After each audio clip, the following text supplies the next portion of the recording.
welcome to the Forgotten Realms.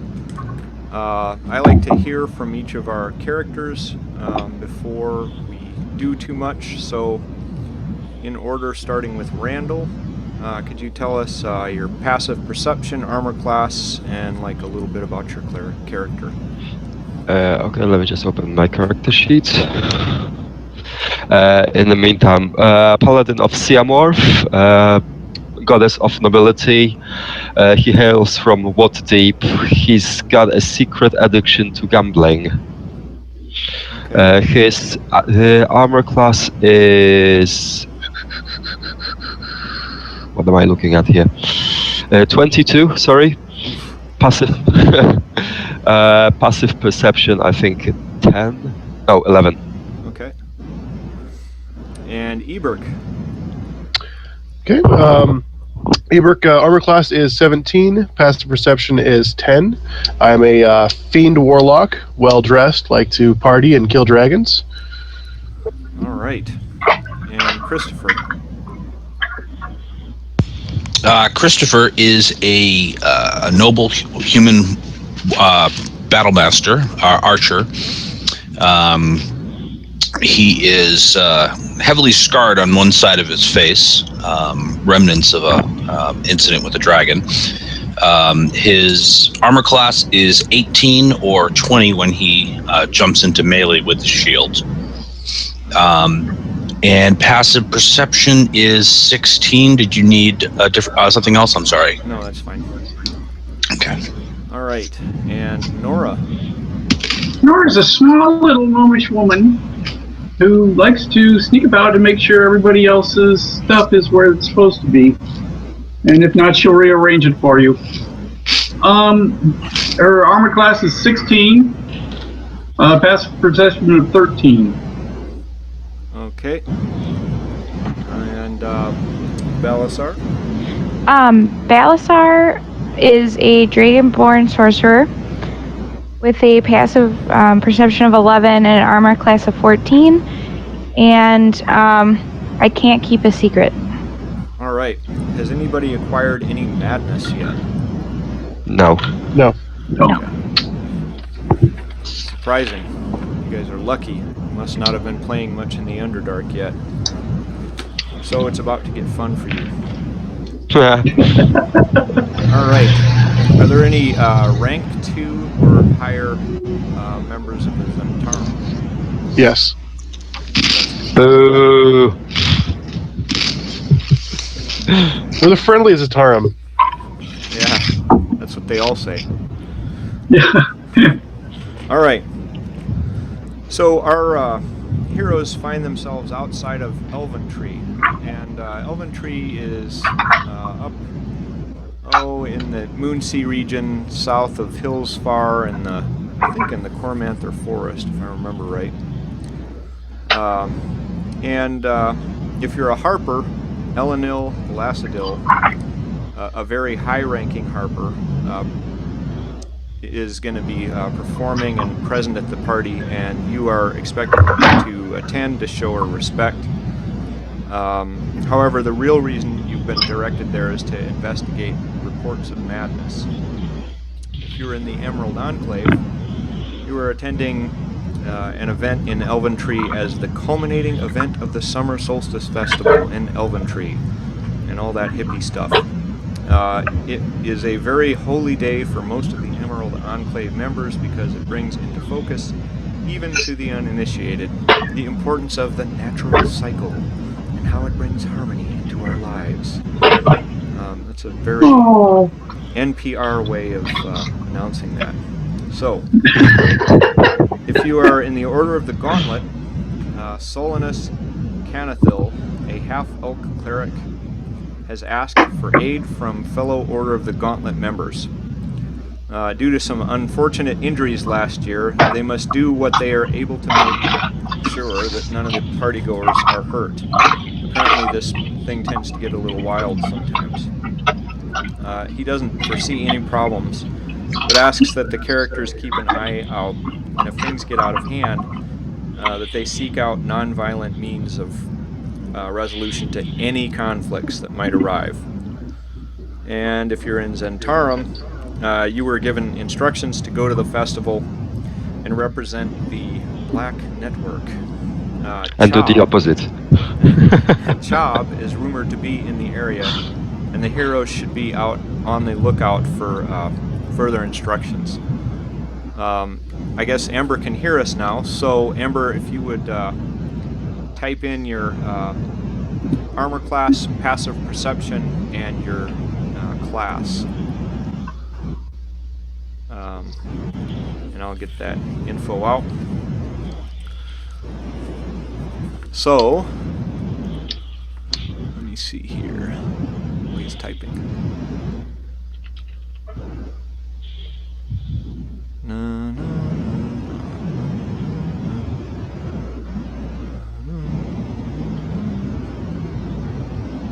All right. So your screen should shift and update. And you can zoom out using by holding Alt and using the middle wheel on your mouse in this program, or there's a little magnifying glass to the left there. So let's see here.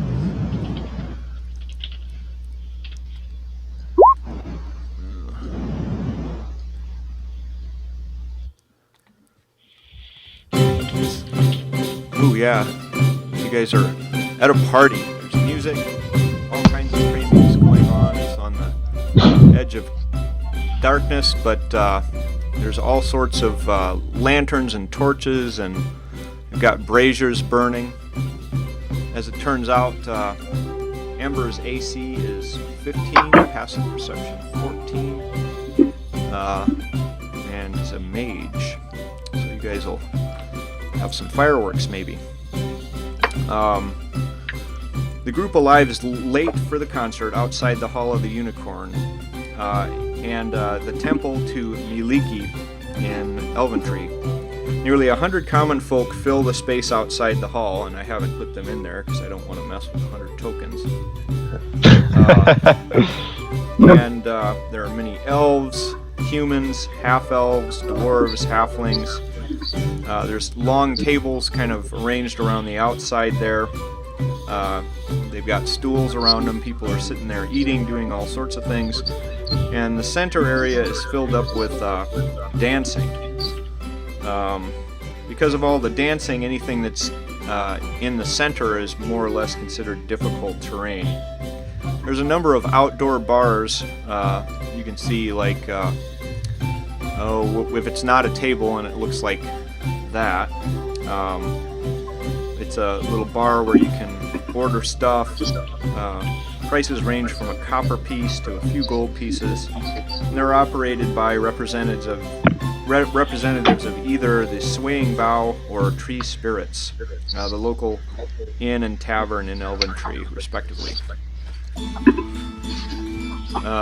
In Elventree, the festival of the second feast culminates in a night of music held to honor the goddess Miliki. This party is not to be missed because Elenil Elacidil, the Moonsilver Herald herself, is going to be performing. As you approach the Hall of the Unicorn, you're in a clearing here.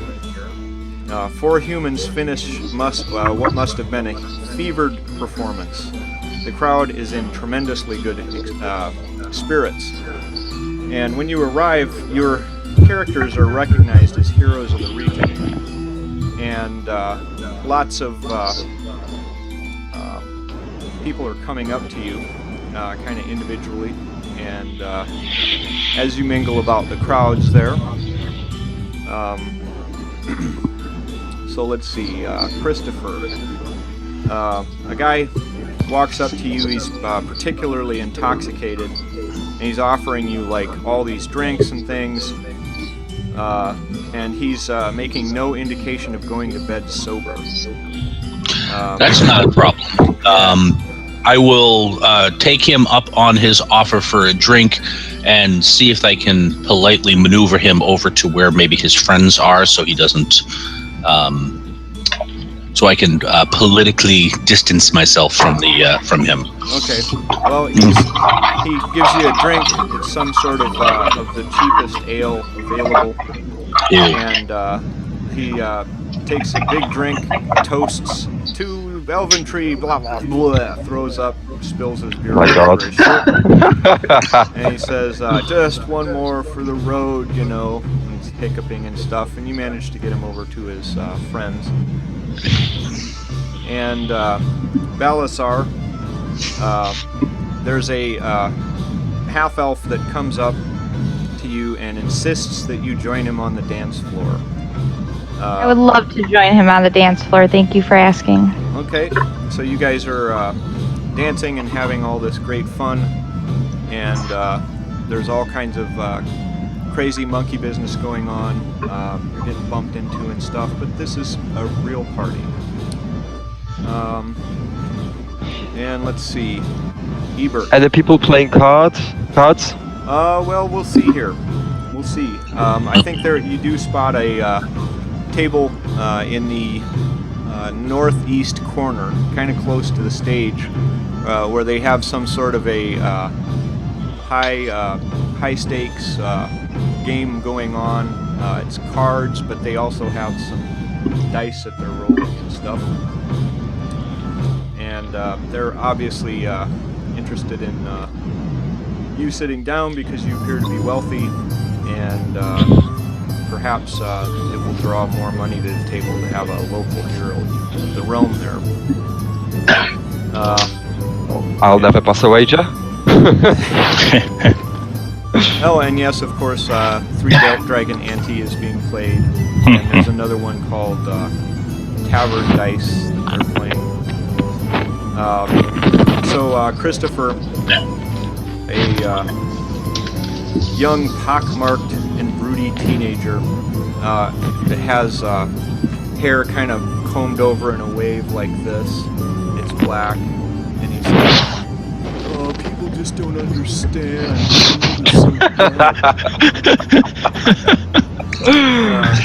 Brilliant. Nobody understands.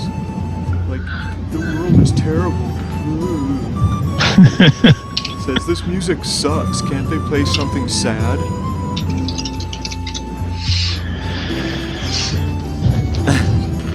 Yeah, he did, actually, as you were talking, as he was talking to you, he goes, "Sad."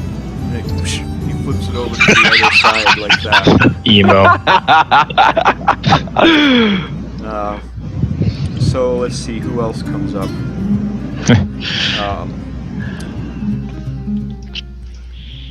Nora, a woman comes up to you, and she's dressed in this really elaborate dress with hoop skirt and all this crazy stuff. Oh, I see Ember.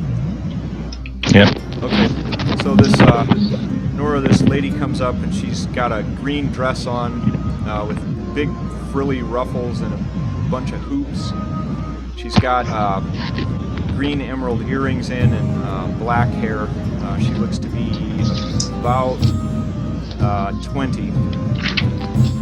And she says, "Oh my God, I have never seen such rabble in my life. I mean, look at them. They're like savages down there." And this is true. The only thing you can do is, did you get that shirt out of that dress out of something you saw in the window? She says, "Oh my goodness, I made this out of my drapery."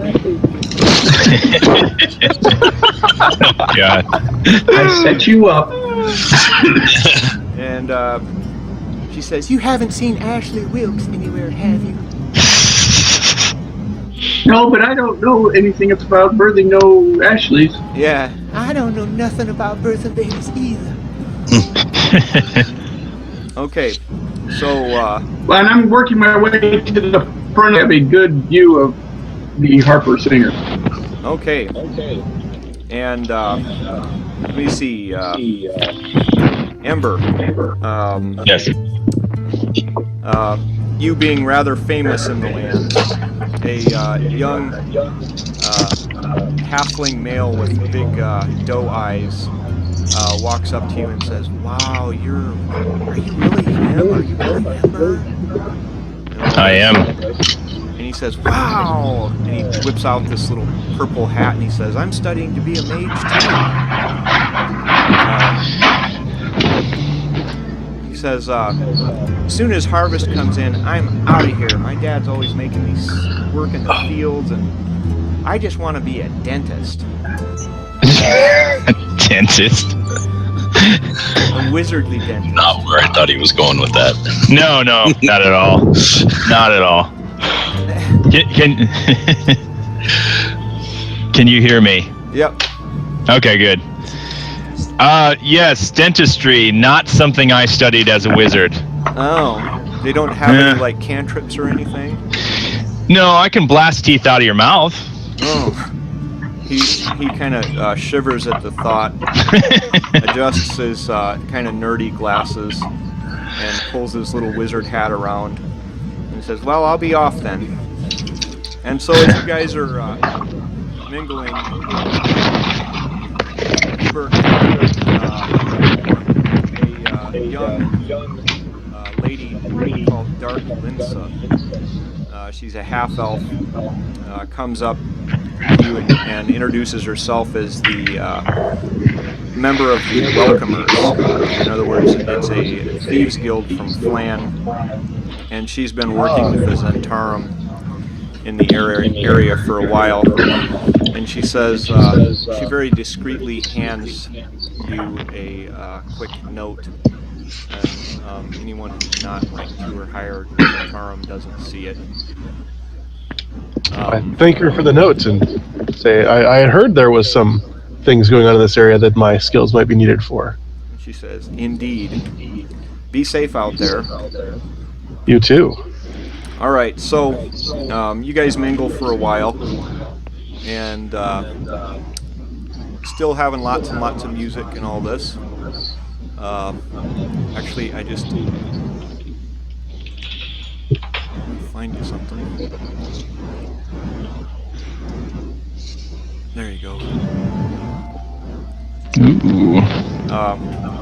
The acts change, and a new act comes on stage, and everybody is going all crazy. Now, throughout the night, you manage to hear a bunch of rumors.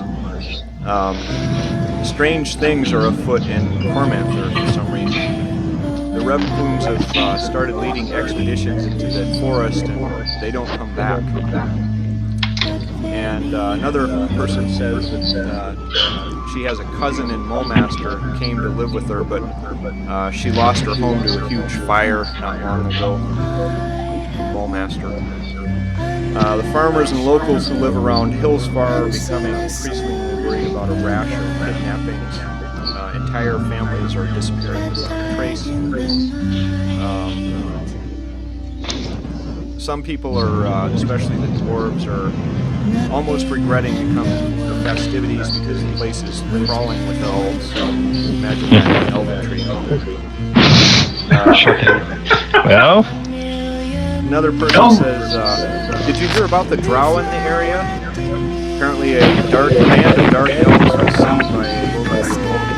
She was traipsing around the forest. They didn't see her though. She did. And somebody comes up and mentions that they attended Dr. Jubal's carnival and that it was great. sure. There's also been lots and lots of red plume caravans in the area armored lately. They're constructing a garrison in the middle of nowhere to the west. No idea why though.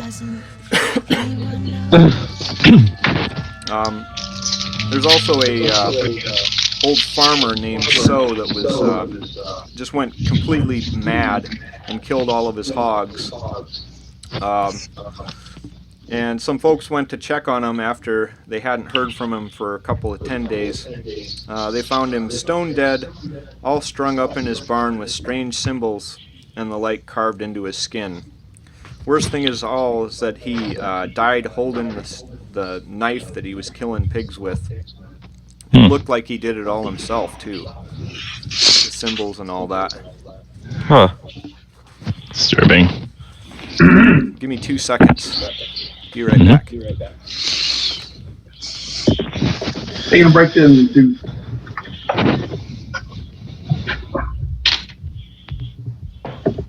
Oh.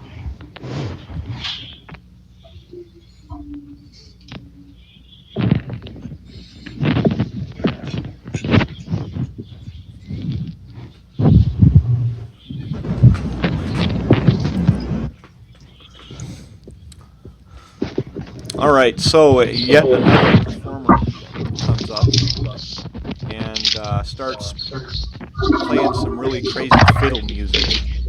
Something about devil went down to Georgia and all this. But the music is a little bit bizarre.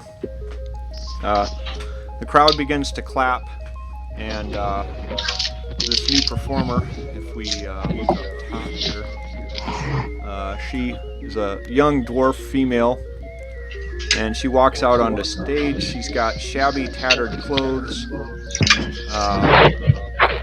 she's got dusky gray skin and stark white hair, but is clearly a dwarf. The crowd grows silent as she drops her pack on the stage beside her, pulls out a fiddle from within, and begins to play. Her music is sweet and light and fills the air with its energy. Whether it is the music or the woman playing it, the crowd seems to be enthralled by her performance. The young Durger begins playing. Pretty soon, the party picks back up. After a few songs, however, you guys start seeing some unusual behavior of people, and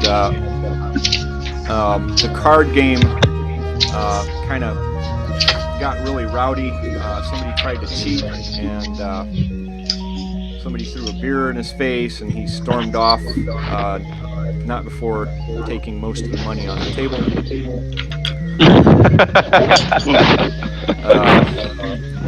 You witness some things that was previously clearly dancing behavior, and now is clearly not.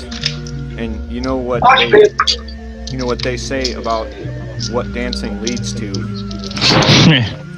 It did. Going to. Quite a few times, all over. Oh my god. They seem to be Ballister was in dancing. terrible stuff. I'm just saying, Ballister was the one dancing. Yeah. I moved to get a better view. Good thing I'm a man. Oh, At least my character is. that's fine. Doesn't matter, you're still dancing. Well, okay. So, however, it wasn't necessarily you that was doing that. You're unless you wanted to be. No, I'm good. Okay, so move your characters where they would normally be here.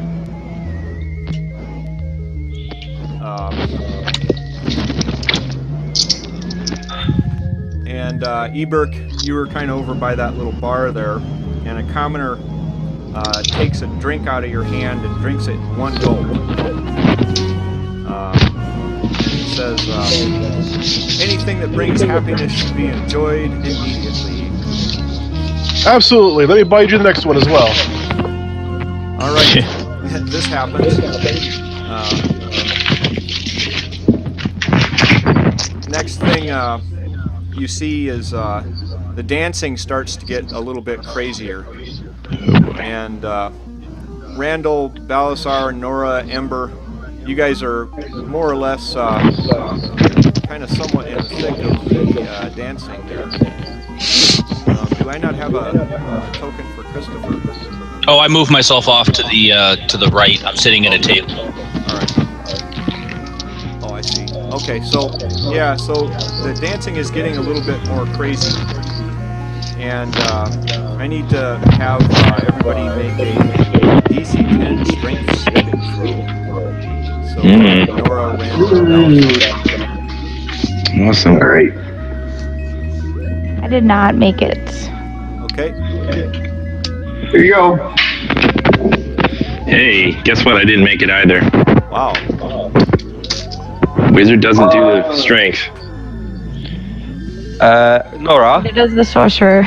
Nora, no. You got +4 to your saving throws because you're in range of my aura. So you did make. So what do I get? I'm sorry. Say that again, Randall. Balasar and Nora have +4 to saving throws And because we they did are. make it. Okay. Yay! Love you, Randall. Nope. Still no make. So Ember, did you make your saving throw? No, I made it 2. So that prior to anything, adjusting it. All right. So you got knocked prone, but managed to fight your way back up. It's getting hot in here, and you see people starting to take off all their clothes. Somebody says, "I am getting so hot, I want to take my clothes off." Like that. And then you see a couple of elven tree guards. This is Christopher over by you. You see a couple of these elven tree guards starting to arrest somebody from the nearby stand there. And they're wrestling him and stuff, and the person that they're arresting is kind of bigger. He's got a mustache. He appears to be about 50 years old. And they're arresting him and trying to tuck him into a nearby carriage. And he says, "I was told that I could speak." And one of the guards says, "You weren't told anything. You're being arrested." And the guy says, "Arrested? For what? For eating a meal? A succulent Chinese meal?" And then they start wrestling him. One of them grabs him around the neck, and the guy says, "Ah, nice headlock. I see you know your judo well." And all this. And so they eventually get him into this carriage and start wheeling him away, and he says, "Ta-ta and farewell." And so it's just, things are a little bit odd. And it seems to be getting a little bit odder. And just when the music's pace couldn't go any faster, it arises to a fevered pitch. Most of the revelers stop what they're doing and stare in slack-jawed awe. Their faces drenched in sweat, as if they were exhausted on the fiddler's behalf. Some of them, however, snap from the strain and begin lashing out at each other. It's like, they're like slapping each other and stuff. The dancing area has become an all-out melee. A number of the more wild-eyed celebrants stumble from the brawl and start walking towards Ebert. And everything that's in the middle there is difficult terrain. Let's see here. Where else did I put some people? There we are. And these guys look like ruffians.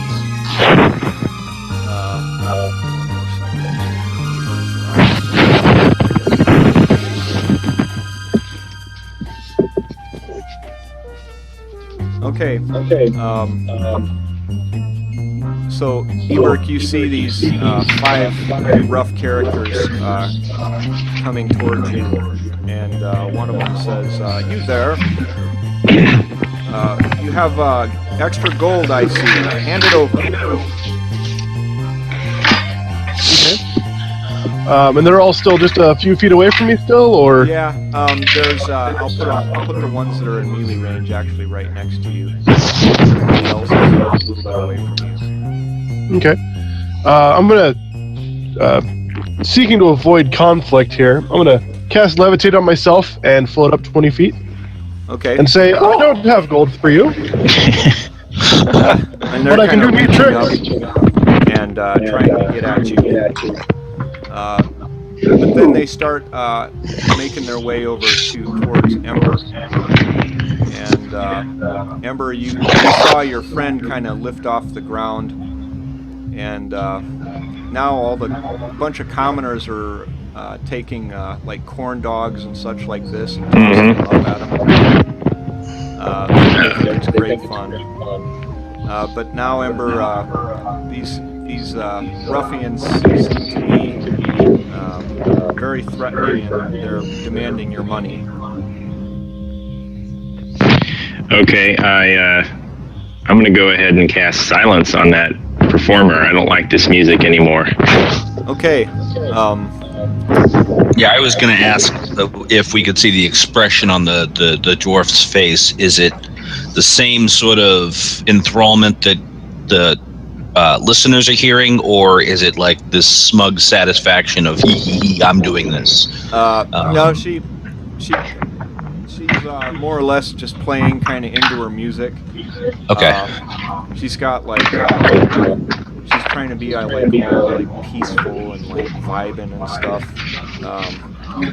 There's a collection of young revelers up near the stage. Most of them have either a beard or some crazy handlebar mustache and some rather extreme hair. A bunch of them are wearing plaid. One of them is carrying an axe. And they say, I knew about her before she became famous. Oh, yes, of course you did. They must die. They are wearing plaid. Yep. So you cast silence, and Elenil comes out off of the stage, or out onto the stage, and shouts, "Enough!" in what appears to be a magically amplified voice, and she points to half a dozen armored peacekeepers and says, "Detain that fiddler!" Like that, and all of a sudden the thugs that were harassing Ember kind of disappear off into the crowd, and the crowd seems to be much less rowdy than it was when the music was going. That's right. Walk off. Don't even turn around. Good use of silence. And Elenil grabs the fiddle, and the guards hustle the dwarf lady away. She invites you guys into the Hall of the Unicorn. She says, "Something's afoot here. We should chat about this." She's inviting you inside. All right. Of course I I'll do. go. I'll follow. So, this is just kind of an overall representation of Elventree.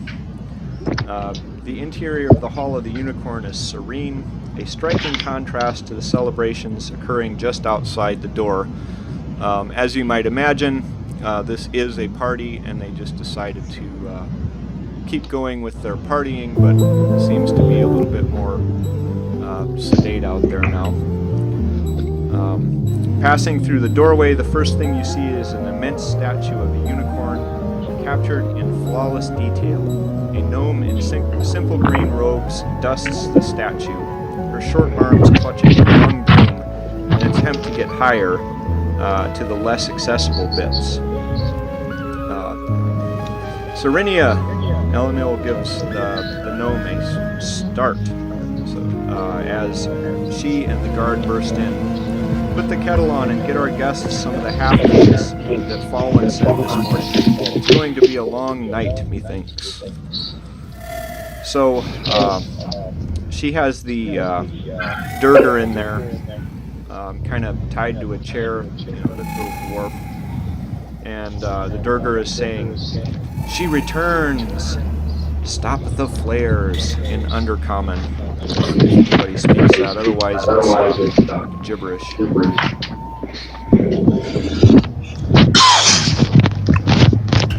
Gibberish to me. Gibberish to me. I just want to know who ate the other half of the cake. Oh, yeah, he eats them. That's why they're half cakes. That's right. He's enormous. He's fat. He eats his own food. So that's why they call them half cakes. Exactly. So you see, she's Elenil's curious as to what's going on with this dwarf, and wonders if you guys want to have a look, see if you can figure something out. I can't speak to him. Anybody speak Undercommon? I don't. I can try speak Dwarven. That will work maybe too. I speak it and I can translate. Okay. I could hit her with a stick. Last resort. And I have good charisma, so I could probably Okay. talk to her fairly well. So the only thing she says to any kind of questions is, she returns. Stop the flares. Seems Flares? completely mad. Flares. All right. You guys notice all the pretty much everybody notices that there's a tattoo of a stylized squid split by a sword on the back of her neck. Huh. Does anybody recognize what that symbol is for? Arcana check?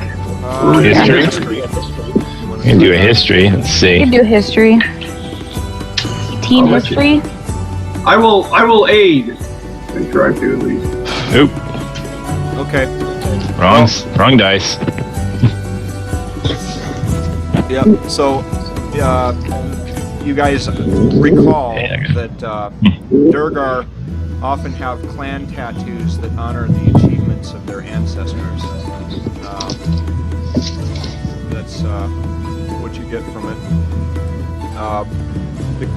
This Durgar seems to be suffering from the advanced stages of mind-degenerating madness. I step back. Right. Is it contagious? Uh-huh. So, Try to figure out how to come with that far underground. okay. Ellenil then invites you over to sit by a warm fire and you guys start into conversation. And she says, did you guys notice that some of the folks were more affected by that music than others? We certainly have. Certainly.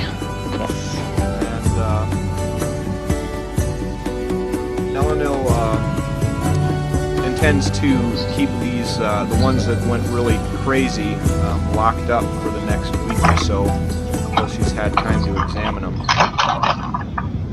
Good plan. Good call. Can't hurt. So, she thinks that somehow that madness became contagious. Something about that fiddler. The only consistent symptom that they've figured out so far by watching him is that it seems to exacerbate feelings or beliefs that they already exhibit, like in, slight tendencies towards. It like radicalizes them. And like there's a lot of hedonism being displayed, and she kind of blushes. Oh my. Anything special about the fiddle? Well, on closer examination, you see that it's constructed of what appears to be alchemically treated hallucinogenic mushrooms. Huh. That'll do it. Sounds like a great idea. Yeah, the strings are made of the hair of a darrow, and that's a dwarf-like creature from the underground. They're all crazy. So most of these materials used to construct it are associated with madness in one form or another.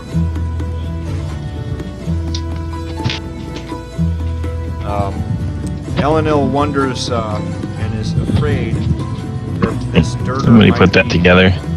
might be in Elven Tree by mistake. And she wonders if somebody isn't weaponizing madness for whatever reason. I've heard a lot of problems with madness going on recently. Certainly. Yeah, it's been like crazy up in here, she says. Ba-dum-boom. Says, And it's Mad, mad world. yeah. She says, holla.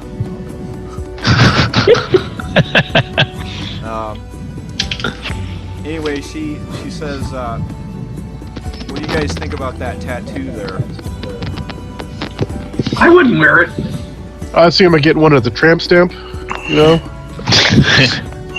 Instead of the butterfly, I'll get a little I bisected. don't understand why we would have a squid down in the Underdark, unless it's a mind flayer. Yeah. Dun dun dun. Eleanor agrees that probably this clan might have had contact with them at some point. Do the tattoos indicate things that they've defeated, or things from their tribe's history? Like, is this tribe enslaved to a mind flayer? Well, Yes. yeah, it could be both. The tattoo is of a squid being split in two. Uh-huh. Yeah, at the very least, it seems they've been battling them. don't Dwergar have a history of hating the mind flayers? That'd be a history check. Yeah, sure.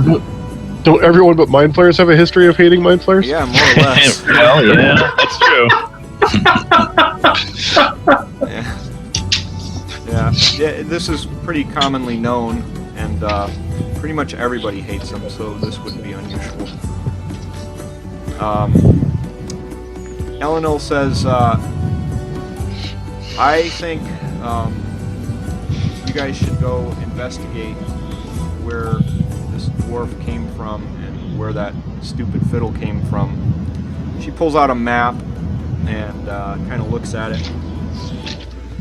And she says, well, there's a Durgar settlement named Zortagra. And I'll type that in because it's a mouthful.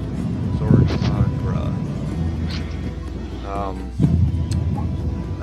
That's probably where this Durgar came from. And she says that that one is in close proximity to a mind flayer enclave. That would explain a few things. Mm-hmm.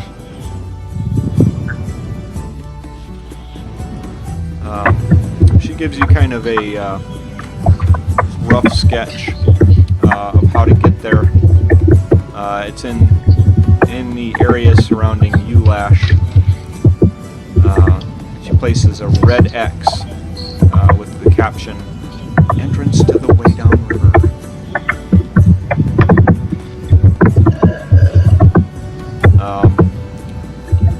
On the backside is a hand-drawn series of line in the center, and there's a circle that has two root systems extending from it. Towards the bottom of the image, the lines become thicker, and there's a waterfall with the symbol of a skewered squid on it.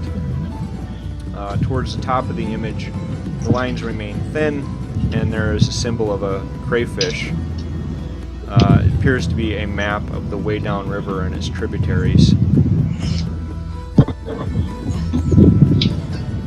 She says, so, what do you think, bro? You gonna go look at these Durgars and figure out what's up?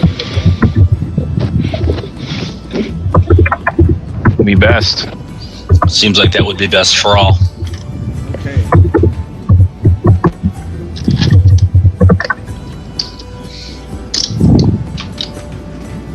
Get a couple things ready.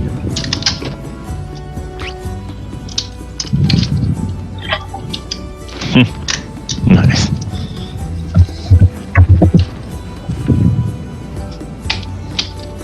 Kyle, when you have a chance, I think I uploaded a character sheet to the game. If you can make it available to me. Let me just get it done here. What? Yeah, Wild Made Sorcerer is definitely in the front, far in the front. Right. Going no.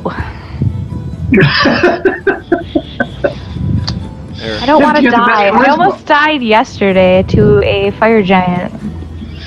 You got the best charisma. You can handle it. Good stuff. Talk your way out of it. That may have been more effective than what I did. So, it takes a couple days to walk over there, and you walk over. The descent down the chimney that leads down into the way down is a harrowing experience. The only thing more suffocating than the walls of the chimney is the crushing darkness that quickly envelops you. Before long, you arrive at the bottom. Water rushes around below you, and you can see a dam to the north there. And this way down river has been reduced to little more than a trickling stream. And you travel for about an hour, and eventually you kind of run into this dam that's about 15 feet high that's been blocking the river. Last time I was down here, it was a little bit more water coming through here. I think we should do something about this.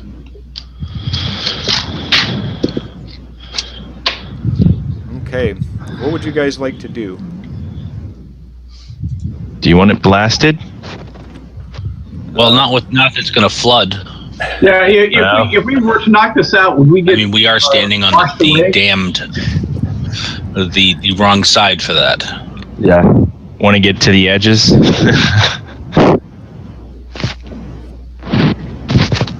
How tall is the cavern here? The cavern itself is it's about 18 or so feet high. The dam is about 15 feet high. That's why you can't really see much over it. Gotcha. I take it we went out the next morning, so everybody got recharged on all their Yeah, stuff. yeah, right? everybody's good. Good. Everybody has benefits of a long rest. Can we climb the dam? Yes, you could. Can we climb on the side of the walls anywhere so we're up above? The walls in here are pretty smooth. Then I go for climbing the dam. Sorry. I'm gonna levitate myself up, Okay. kind of close to the ceiling, Okay. because I fail I'm at gonna climbing. What are you guys using for light source, by the way? My eyes. I've got dark vision for my belt. We will need to carry some sort of torch or whatnot for me. Same here. If I'm the only one that needs it, I'll carry it. But Okay. I need it as well. I can carry it. okay. I'll move away from the light source. Okay. Always a good Is choice. it easy to cross across the stream? Yeah, it's just like a couple feet wide. It's shallow. Okay. It's just basically a trickle. I'm going to Alright. go over there and hide. Okay. Climb up. Let's see here. You're up on the edge, margin. Yeah, he's kind of just on the edge of the cavern there. And Basically, I'm trying to keep away from your light source. oh, okay. Well, I just Oh. moved up away from you, so you're nowhere near it. Well, if we blast out a certain area of it, do we want to be on the other side of it to avoid, like, at least group on one side? So if we concentrate, What is Maybe. it for climbing? Athletics or acrobatics? might be a good idea. Okay. Yeah. You could use acrobatics. It doesn't appear to be particularly difficult to climb it. Maybe get a Okay. peek over what's over the top.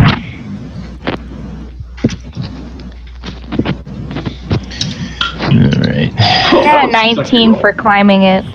Yeah. Yeah. So you were able to climb it without any difficulty. You can move your up to the top there, and you have a torch, right? Yes, I'm the one. Well, I don't know how I climbed with that, but yes. Okay. Stick Well, it in your teeth. In your teeth. yeah, No. this happened. Guess we'll try climbing up there. That's not going to go so well, but So we can try.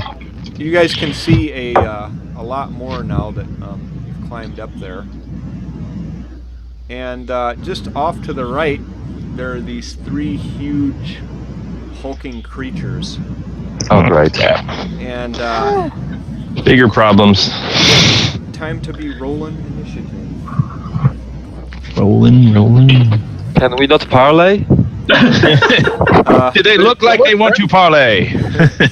Okay, just give me a minute. I gotta write down some names here, and I'll get your initiative from you. Hang on. Awesome. Oh, God. I'll be going slow. Okay. Snap. Okay. Go get him, guys. 10,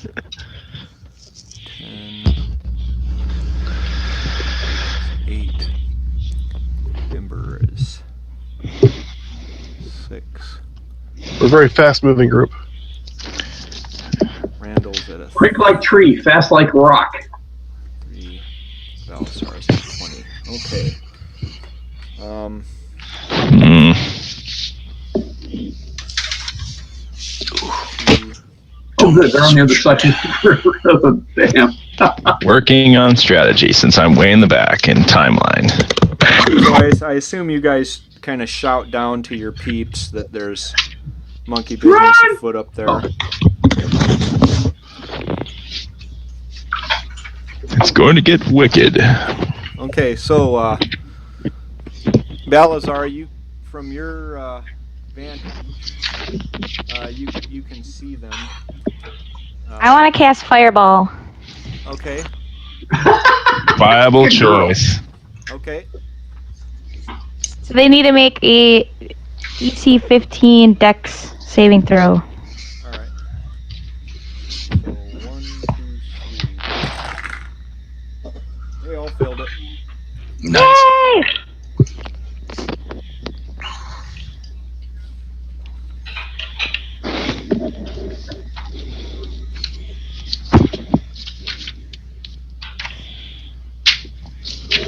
$28 points of damage each. Okay. Nice. So big. You stole from my rule book. My work here is done. Now I'm gonna cower in fear. You And do hope have a they can't reach movement. me. You do have a movement, so you may want to use that. Can I crawl back down then? Yeah, And like you hide would behind make the. another check. It's a little slippery in there. Okay. Okay. Good choice. All right. How Um, high is the dam? 15 feet. Okay. Got a 9. Yeah, you fell. Okay, that's okay. And At least I'm not like a target anymore. 2 points of bludgeoning damage. Okay, Okay. I can handle that. Okay. Anything else? Nope, that'll do it for me. Christopher, you're next, but you can't see anything up there. Okay. What are we dealing with, Balsar? I'm not actually sure, but 3 creatures. Big. Yeah, big. I don't know what they are though. I will. Let's see how.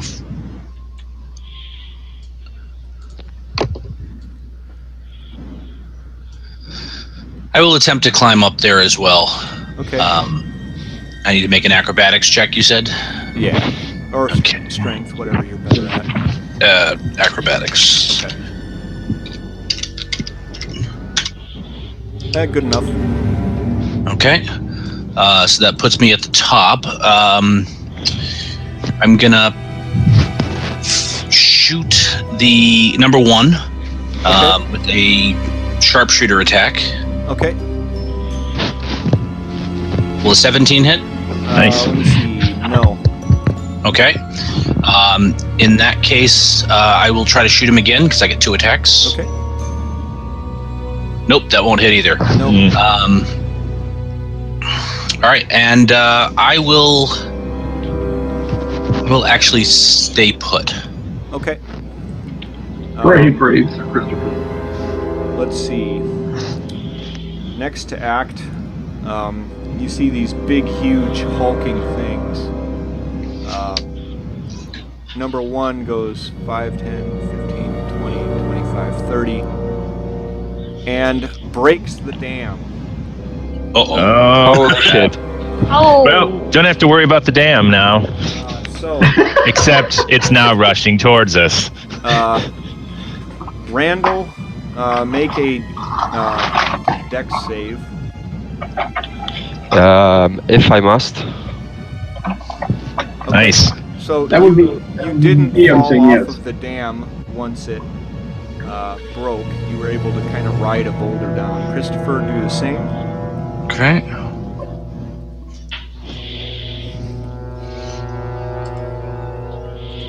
You're fine too. Somehow you guys you made it look easy. Rode a boulder down there. Now, everyone needs to make a DC 15 strength saving throw. Strength. Of course it's I would strength. like to point out that I'm on the wall on the side. Yeah, it doesn't matter. A huge thing Some rushing water. Okay. Failed. This ought to be good. Since I'm Yeah, that's what I thought. But I get a +4 because I was within Randall's area before I got hit. That's what I thought. So,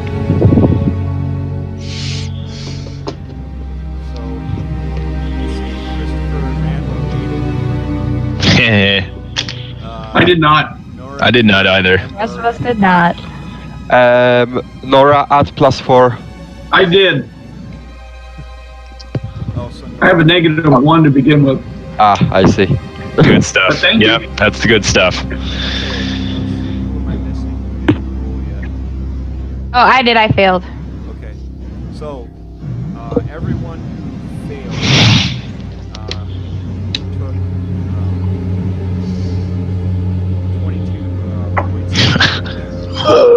Walked back all the way down to the bottom of the screen. And anyone who made the check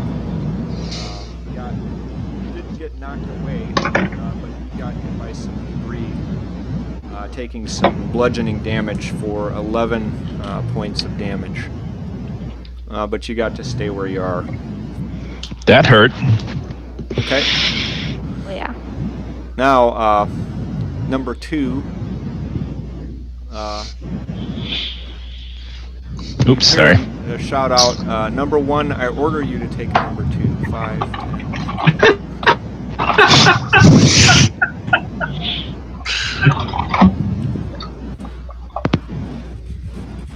Let's see, what does he want to do here?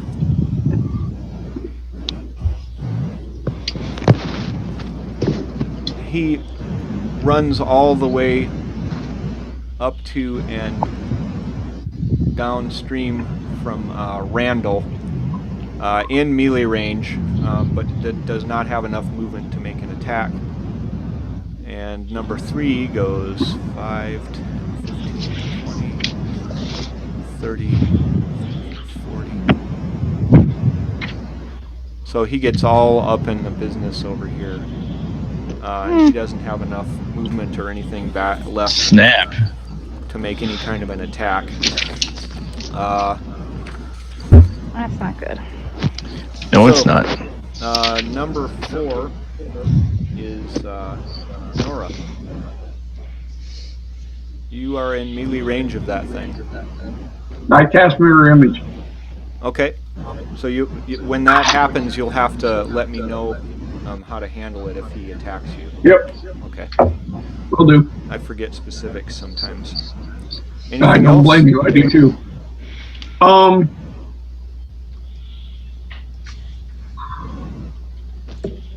No, because at that point I'm in well enough, and if he's going to attack me, he's going to attack me. I can attempt to hide. Sure, I'll attempt to hide. I'm right in front of him, so you can call it. Okay.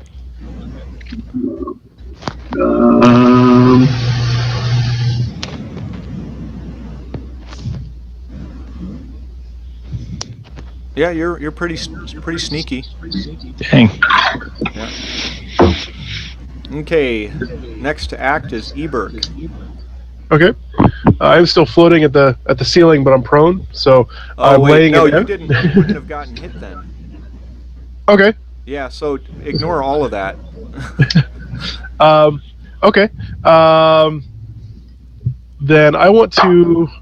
Well, put yourself back where you were. Yeah, where was I? I was up here, wasn't I? I would have been back up here. Yeah. Looks good. Which I'm not sure I like being there now, but I'm going to float along the ceiling over to here, Okay. and then probably hit myself if I do this.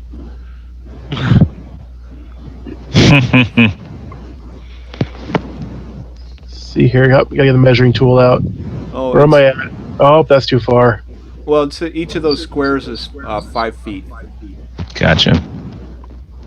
Yeah, so from where you moved, it'd be 5, 10, 15, 20 feet. Yeah. Well, I'm trying to think if I can put my fireball right here, if I can miss myself or not, and get 2 and 3 in it. The 20-foot blast. Yeah, it's a 20-foot blast. Yeah, So I'm aiming to sort of get you'd the be edges right out. on the edge. 'Cause you've of got it. it- Let you make a dex saving throw. You've got to hit this square and that square. It looks like. Yeah. Yeah.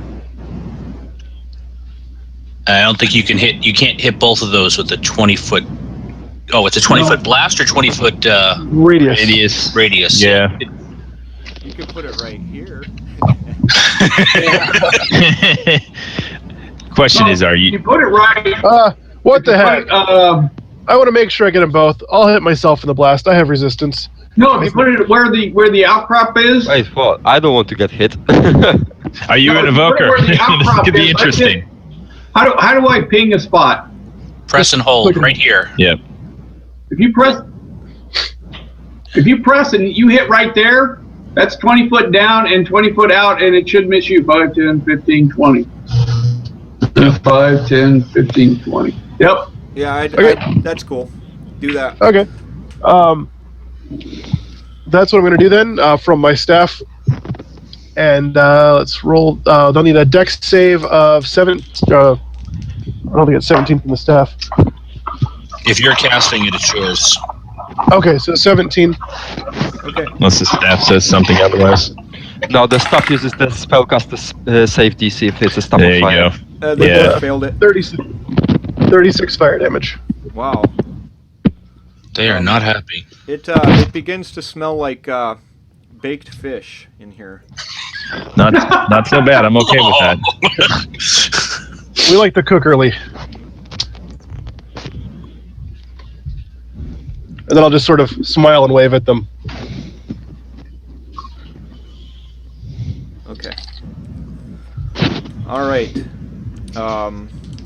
Next to act is Ember. All right. I'm taking lead from everybody else. I think I'm going to try to drop my ball right. Do it right here. Oh, fireball. And I will sculpt. Yeah, and I'll sculpt around it, Randall, because I'm a nice guy. Okay. All right, What's, let's see. DC there. DC you're looking for is 16. Okay. Let me see. Oh, they both failed it. Not so much, but still, it's a little bit more. A lot of ones there. Yeah.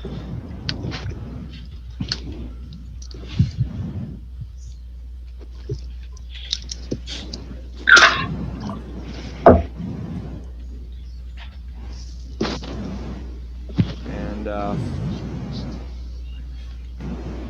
math sucks.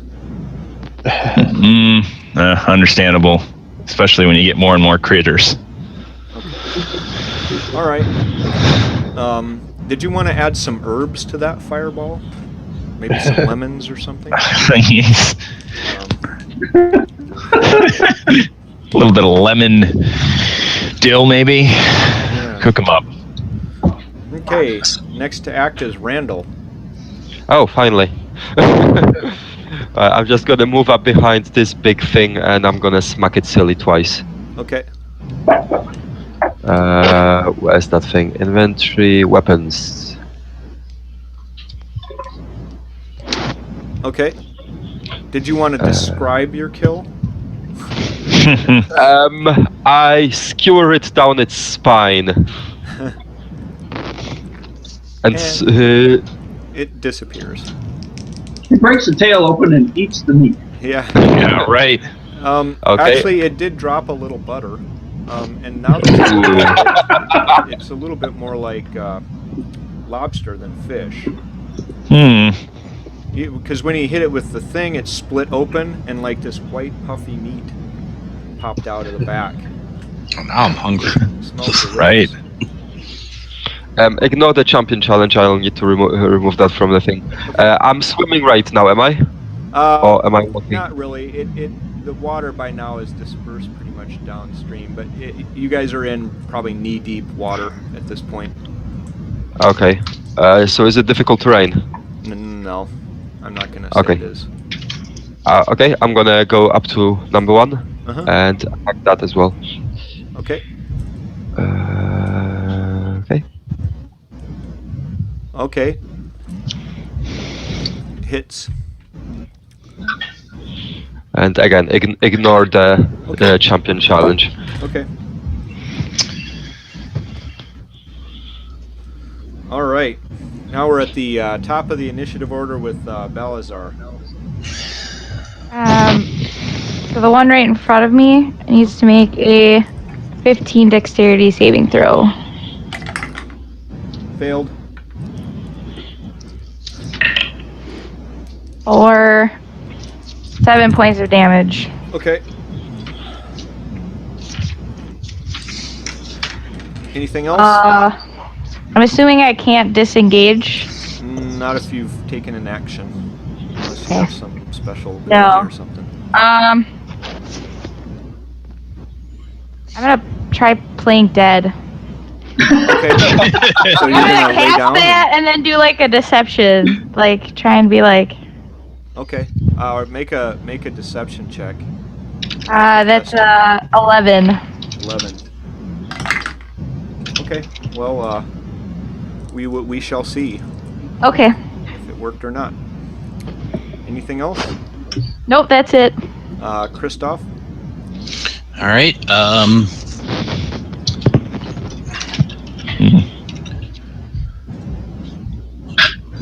thing back. I'm going to shoot at number 3. I'm not using the power attack. Okay. I shoulda. But I'm going to also spend a superiority die and do a. Actually, let me do the damage first. Wow, that's the wrong macro. So D8 plus 5.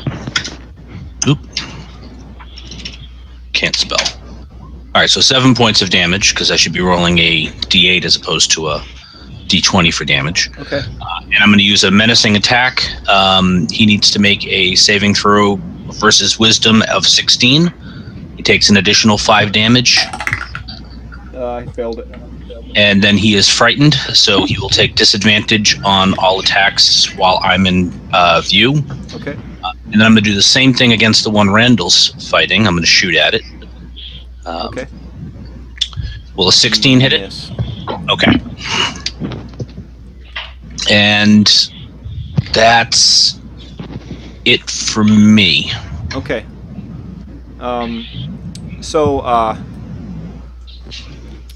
Let's see here. What needs to happen here? All right, so number 1 up by Randall. Yep. Decides to make a big attack. So we're looking at 3 different attacks. He tries to grab and pinch and do all these sorts of things with those big lobster claw things. It doesn't want to do that. No, it's enthusiastic about it. It's not necessary. It really isn't. He got a 17 and a 23. 1 hit. Okay, so damage of that is 9 points of slashing damage. Okay.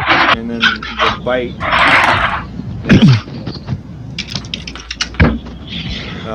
Okay.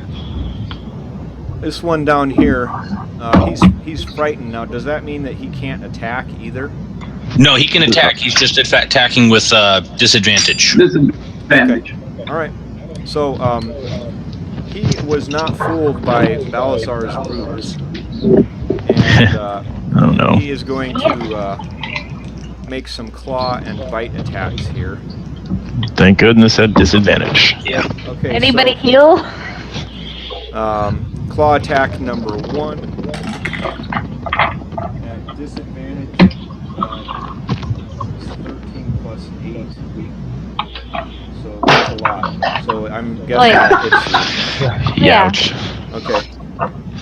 So that's for 7 points of slashing damage. Okay. And actually, since she's prone and he's doing a melee attack, he wouldn't be at disadvantage, right? Straight roll. That's correct. Maybe. So Yeah. here comes some straight rolls. We're gonna have real talk here. Real talk. Oh, you just got crit. That's real talk. Real talk. Sorcerer's at the front. Here it comes. So it wasn't that bad. It was only 11. Okay, I'm down. And then he kind of swishes his lobster tails over his head and looks at Nora and decides he's going to try to bite Nora. But he's at disadvantage here, so if you're lucky. 23 to hit. Okay, so the way mirror image works Uh-huh. is you then roll to see if you get a Duplicate, yeah. A duplicate, and let me pull up mirror image again. I got to pull the roll. You roll So- a d20.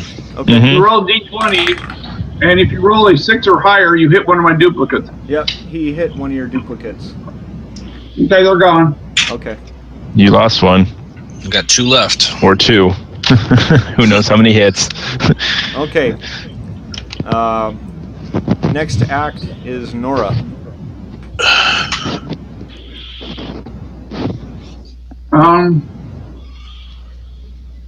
I'm going to. Wow. File starts down, and they're there. So I'm going to start with the disengage. Okay. That's my bonus action. Okay.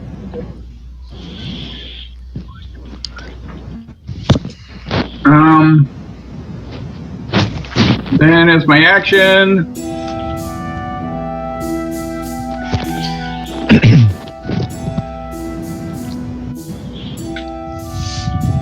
hold it. Yeah, because I don't have anybody close enough to let me do a sneak attack. I will just cast a fireball. Or firebolt. Sorry. At who? At number 3. Okay.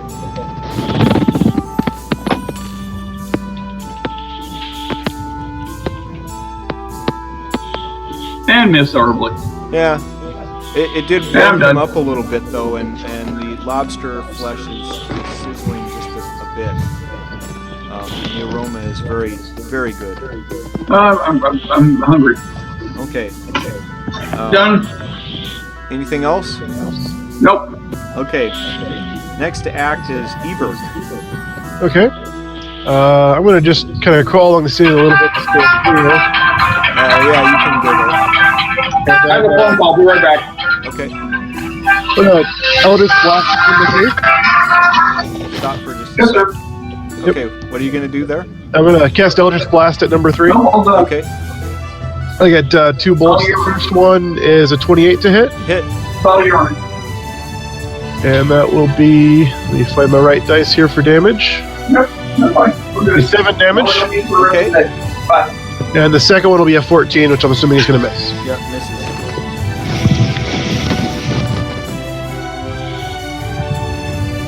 And that's it for me. Okay. All right. Next to act is Ember. All right, so Ember is going to wisely move up here and then take a shot at the number 3 with some scorching rays. Okay. All right. Hit. Nope. Yeah, that's a combined roll. I thought it was going to roll it. Yeah, sorry. Let's just roll this again. Okay. We'll do it each time. That is not a good one. And I'm not even giving the modifier. Sorry. Let me do this right. Let me do this all right. There we go. That's one roll. Okay, that's a hit. That one's a second. Miss. That's a third. So Okay. 2 hits. All right, let's see. Yep. 2d6, I believe, if I remember correctly. Just check this. Sorry about that. Yes, 2d6. Oops, not right. Too many buttons to hit. First hit is going to be for 9. Second is going to be for another 9. Would you care to describe your kill? 2 balls of flame wash over its head, just cooking it. Oh yeah. This one smells a little garlickier than the others. As you killed him, interestingly enough, a little tiny brazier fell from his mouth, and a little bit of butter fell into the brazier. It's hard to come by food down here. By the end of this adventure. We'll just have to eat all of our kills. Now, next to act is Randall, and Randall, I need you to make a charisma saving throw. No. That looks good. Yeah, you're good enough. 32. Yeah. Jesus. Paladin. Okay. So nothing happens. Go ahead and start your turn. Did my charisma saving throw enthrall the... okay, I'm gonna slash it twice with my weapon. Okay. That's a miss. And that's also a miss. Okay, it can make an attack of opportunity against me because I am going to move towards Balasar and Christopher. Okay. Misses. Okay. So I move over here. Okay. And now everybody within 30 feet of me, I think. Hang on, let me just double check that ability.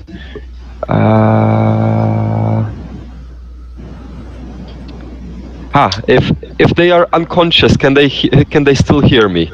That's a problem. No, I don't think so. That's a problem. Alright, how many of you are below half hit points? I vote Balastar. I think just me. I think only Balastar. Oh, well, I'm down too, but that's beside the point. I'm down 37. She's actually going to be making a death save in about 2 minutes. Yeah, that's what I was going to do, but they have to. I've got an ability that heals, but. Why don't you hold on to it till we get all together? Yeah. Okay, I'm just gonna stand here for now. Okay. Yeah. Okay, so, Balasar, make a death save. Roll well. I got 14. Good, so you have 1 success. Alright, next act is Christopher. Christopher!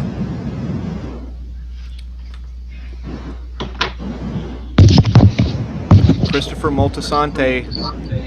We can't hear you. Sorry. I hit mute and kept talking. So I will move over here. I will dip the arrow in the butter and do a power attack. Do a power attack against the last critter. Okay. I'm giving you inspiration. Okay, I'm. Will 23 hit? Yes. Okay. And let's see, I will. I'm going to do 19 points of damage with the shot, and I will do a trip attack on it.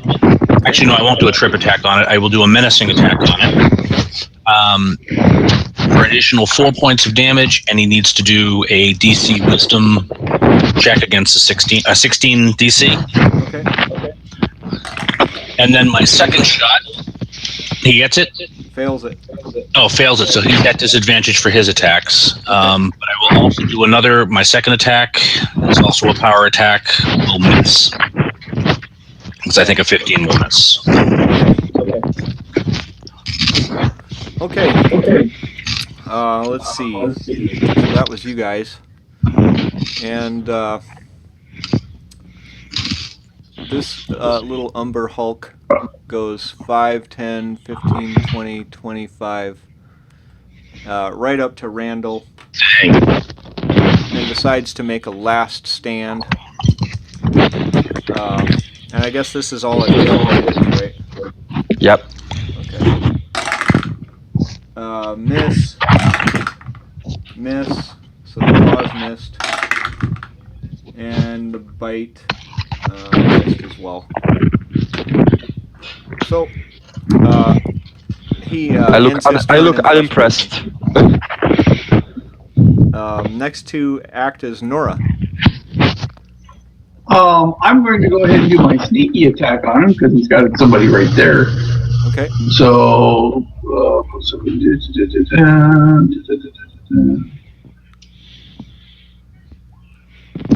not enough. Yeah, that doesn't work for you. And then 5, 10, 15, 20, 25. I'll be down here by Balasar to help her when she's in her hour of need. Okay. Thank you. All right. I'm done. Okay. Next to act is Eberk.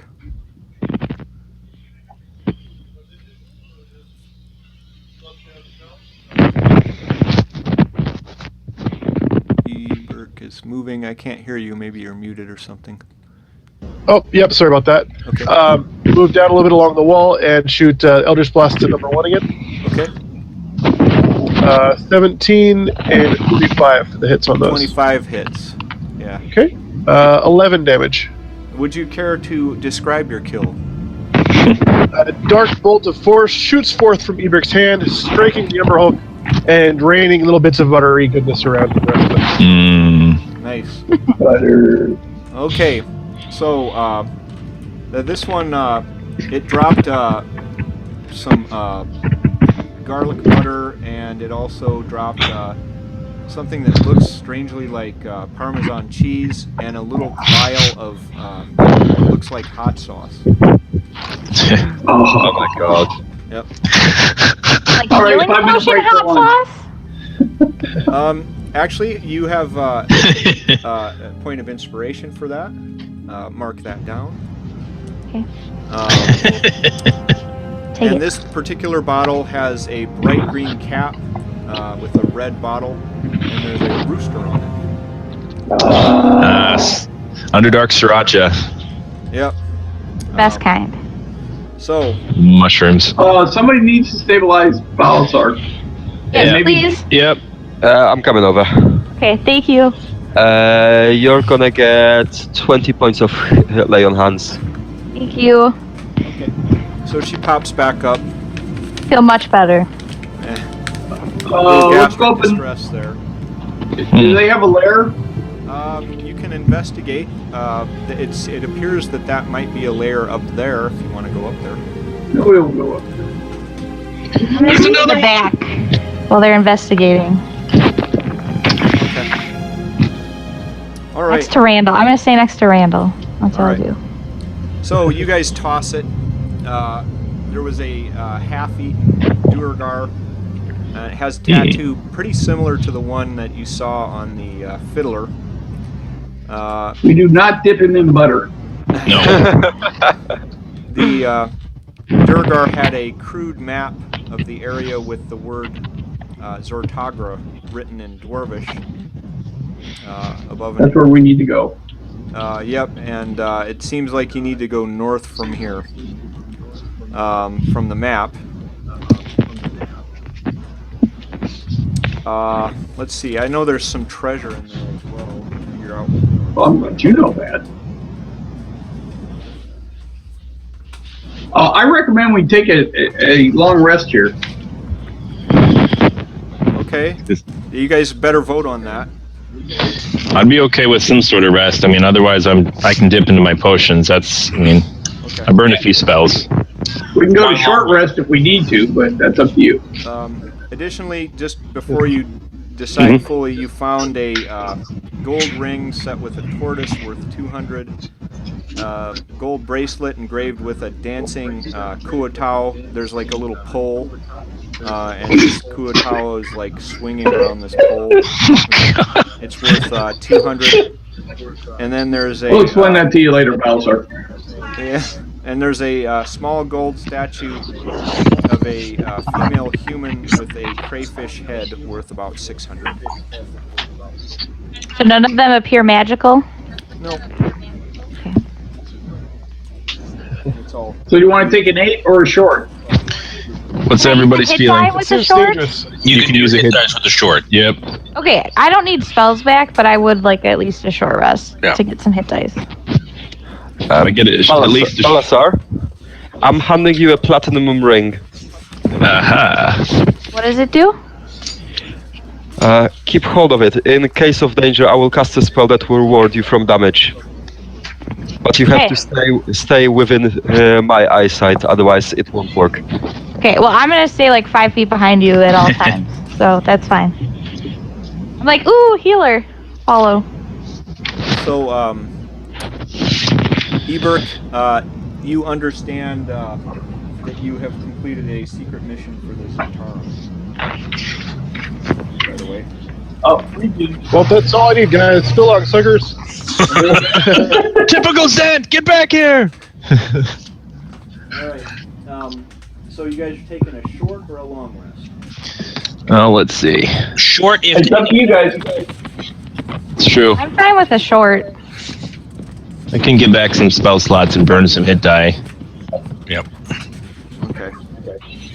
Okay, we're going with short. Yeah, it doesn't make sense to do a long. That's fine. So that happens. I gotta look something up here. Got it. So Are we just taking short then? Sounded like it. Okay. I'll take that. D8, D6 plus 2.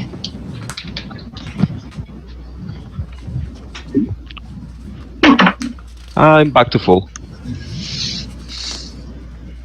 Very good.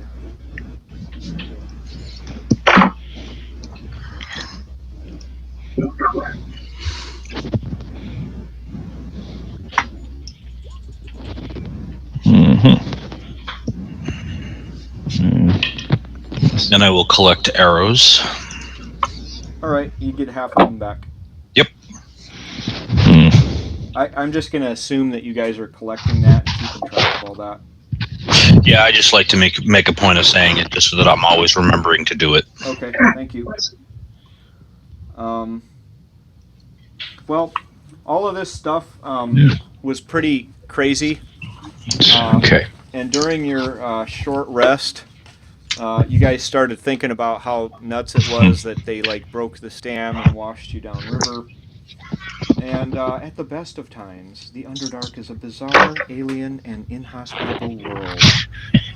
But the influence of the Demon Lords has transformed it into a domain of madness and chaos. So, Huddle around the paladin and sing Kumbaya. let's see. Which is sacrilegious to his god, but it's okay. 6. Dang. Give me a minute. I forgot. how Is to it roll wisdom? that. Is it wisdom or charisma saving throws we're making? It's going to be wisdom, but I can't remember what the. I can't remember what I have you roll. Yeah, You know most that of off them. the top of your head. Most of them are DC 10s, unless it's a Yeah. special one. But Yeah, this is just a DC 10. Because it's just a stupid battle. You guys have been through more, but you're in the Underdark, so madness applies. yeah. Okay, so everybody make a DC 10 Wisdom saving throw. I don't Being need. a- I don't need to. I make a DC 10 save automatically. Okay. As a gnome, I get to be it with advantage, which looks like it could be useful. Yes, I made it. Hey, look, I just made it. So everybody made it, it looks like? Yes. Okay. Well, you're lucky. All right. So all of this happens. You have your short rest. Take advantage of that as you will. And you guys ready to head on there? You pretty much understand the way you're supposed to go. At least you think you're supposed to go north based on the map. To Alaska. Okay, so you guys are following the way down river, and it turns sharply and opens into a large cavern. About halfway into the cavern, you hear screaming. It appears to be an ambush. So, roll initiative. Initiative. But. Love it. We just left one. Mm-hmm. +3. Oh crap! What the heck? Ugh. Why didn't Right. that work? Oh, I Do need you need a battle order? Yeah, just rearrange your tokens as to where they would be standing in those basic squares that I had you in. That's pretty much what I'd be doing. Okay.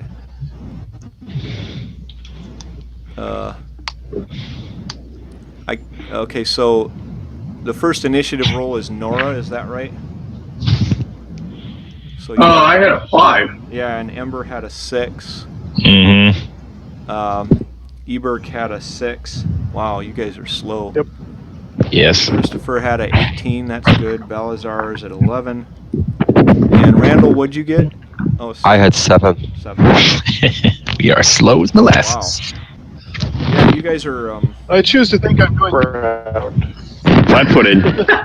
you guys are gonna love it. It's this is gonna be hot stuff. There's one other thing there I forgot to put in. Oops. Hello. It's our show. Oh, Okay. all of a sudden I knew. What? Use mirror image.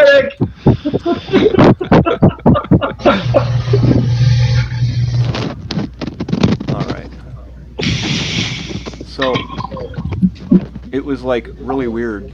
Like all of a sudden, another one popped into existence. Ah, snap. So let me get the rest of your order figured out here.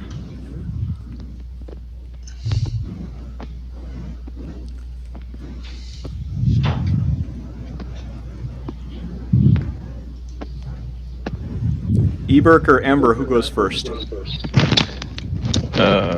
a +3. I got a +2, so you. All right. So Ember goes first? Mm-hmm. Okay.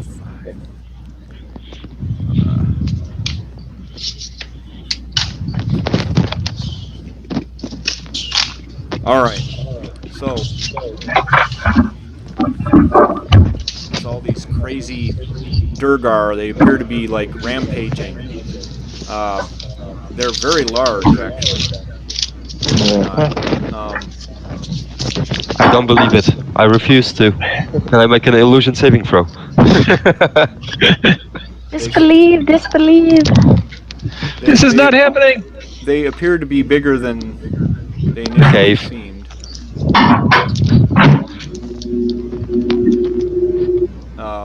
Because I forgot to adjust their tokens. So here's what happens. Number 6 steps on over to Randall,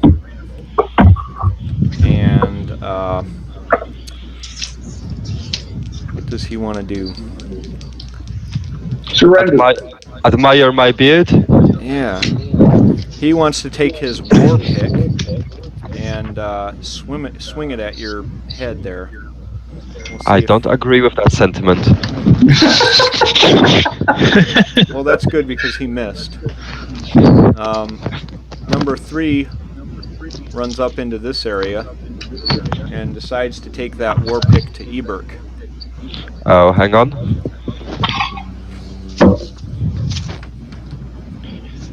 Divine Allegiance. When a creature will... Okay, you make your attack. Okay. So it's a 16 plus 4, so 20 total. That'll hit me. Okay. His damage goes to me. Okay. I'm using Divine Allegiance. Okay. What a Stand up, guy. Yep. I'll figure out how much it is here. So only 5. Okay. Number 2 moves up to about here, and let's see. Moves up to about over there, and hucks a javelin at Balazar.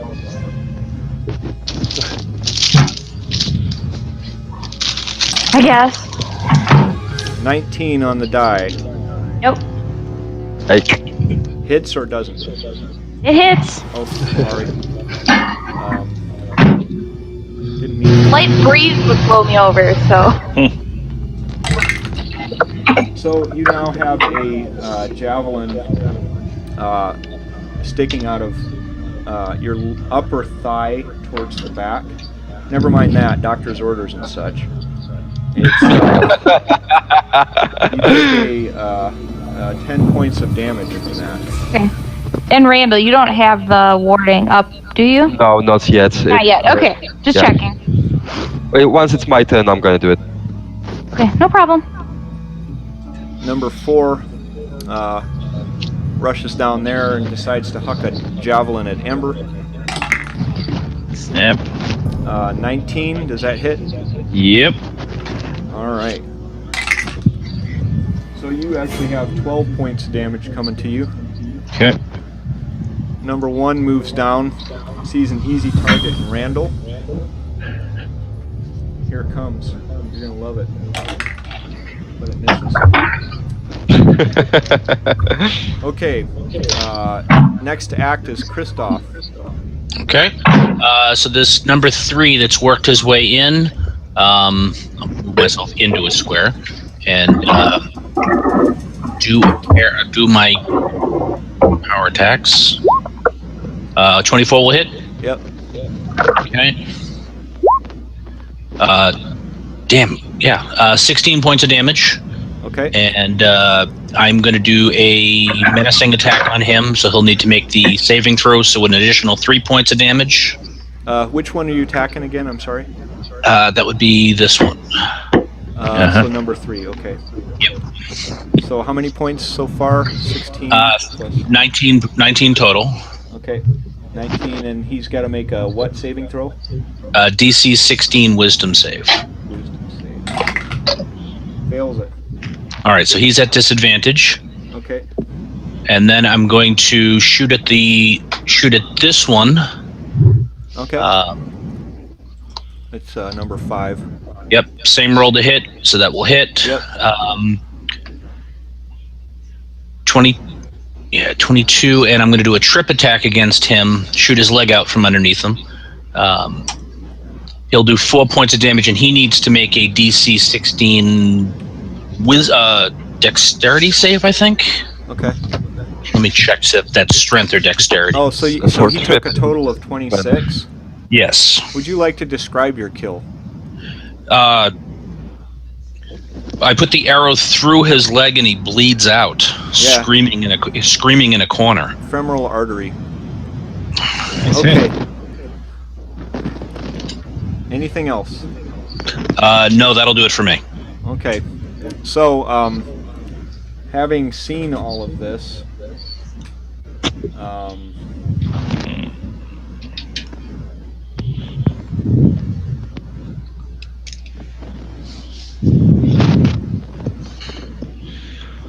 figure out what needs to happen here. You're gonna love it.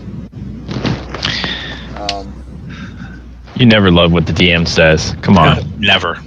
Actually, can Love it is a relative term. Can I add one more thing in? Uh-huh. Just in case somebody gets the bright idea to do an area of effect. Okay.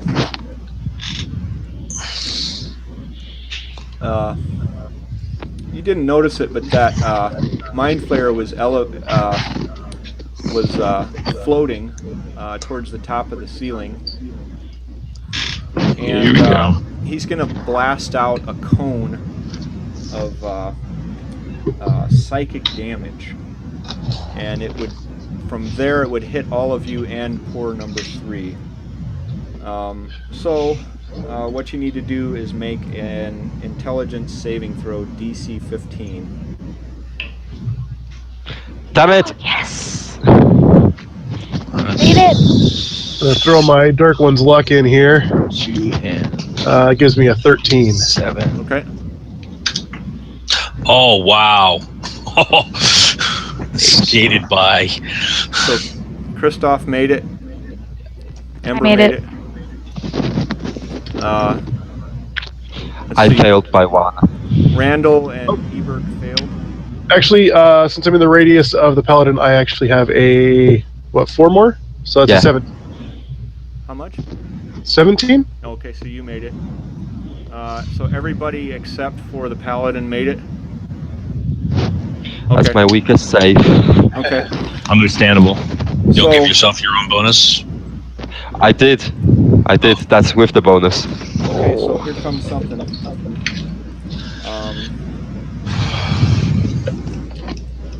This is gonna hurt, guys.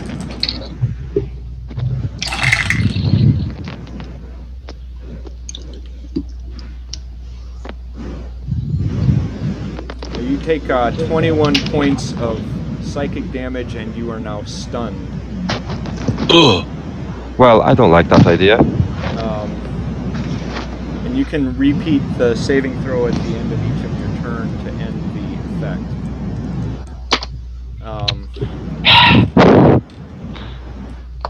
And let's see, the Durgar, this one, he was a weakling anyway.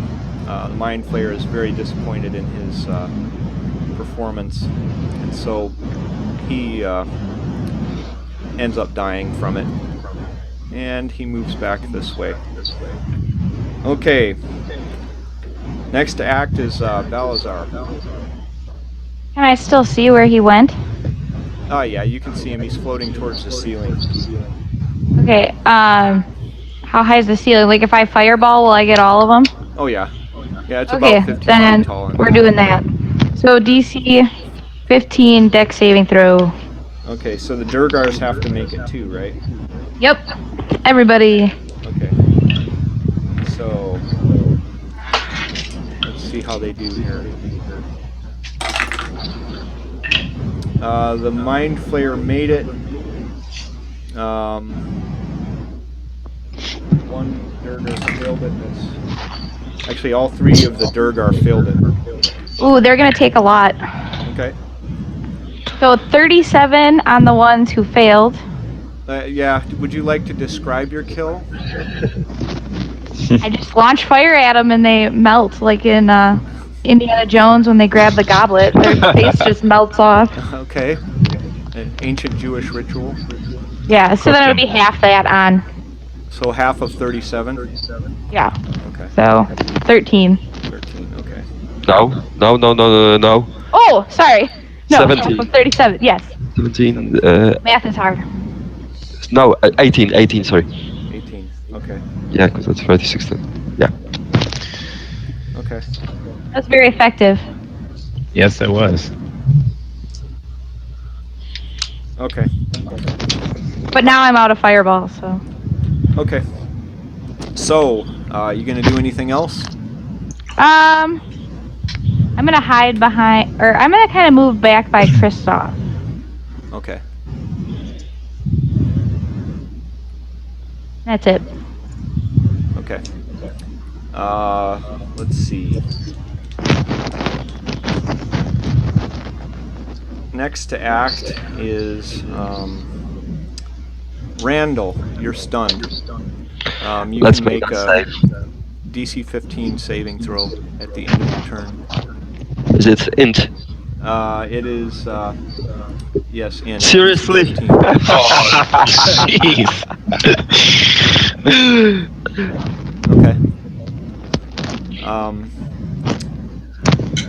Next to act is Ember. All right, so he's floating up there in the sky. Let's drop a. Oh, hang on. If he's flying with levitate, he has to make a concentration check. He may have fallen From the now. damage, yeah. Oh, True. yeah, he may have fallen. He'd take a d6 if he did, so let's see how he does. He made it. He crit it. All right, so he's flying up, and I have line of sight. Yep. All right, so I'm gonna drop right on him, insect plague, Okay. Ooh. con save, DC 16 again. He made it. No, still gets 25. Well, he gets 12 then, and there's an operating insect plague in 20-foot radius. So then, what does that do? So basically, 20-foot radius on where he is right now. It's a sphere. He lightly obscured, difficult terrain in the area, and then let's see. If you end your turn there, you have to make another save there. Okay. So basically, as long as he's in it. So let's see, 1, 2, 3, 4. It's 1, 2. And another con save to see if he's still flying. He's not flying. He fell down, and he took a little damage. So 20 radius would be out to like here or something, I guess, if I'm doing that right. It's basically all around him. There's just flying spiders Okay. All right. messing with him. Okay. Anything else? I'll just move over here. Okay. Next to act is Balazar. Oh wait, no, I guess not. That was who just blasted him? Ember. So it's Eberg. Okay. I'm going to. I'm going to stay in the range of the paladin just in case. I'll just Eldritch Blast at him. Okay. 19 on the first, and I rolled the wrong die on the second one. And 11 on the second one. Okay, the first one hits. Okay. That will be 9 damage. Okay.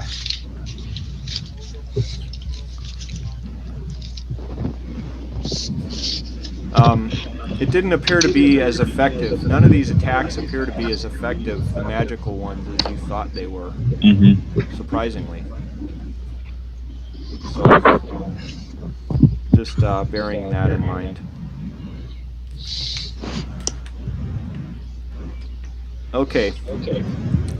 So we're at the top of the initiative order, and the first to act is Christopher. All right, let's shoot the mind flare. Has the mind flayer acted for last round? Actually, he is now, since he fell down behind there. He's in pretty good cover, so he's going to have a higher AC than he did. I didn't get an action. Oh, you didn't? Oh, take your action then.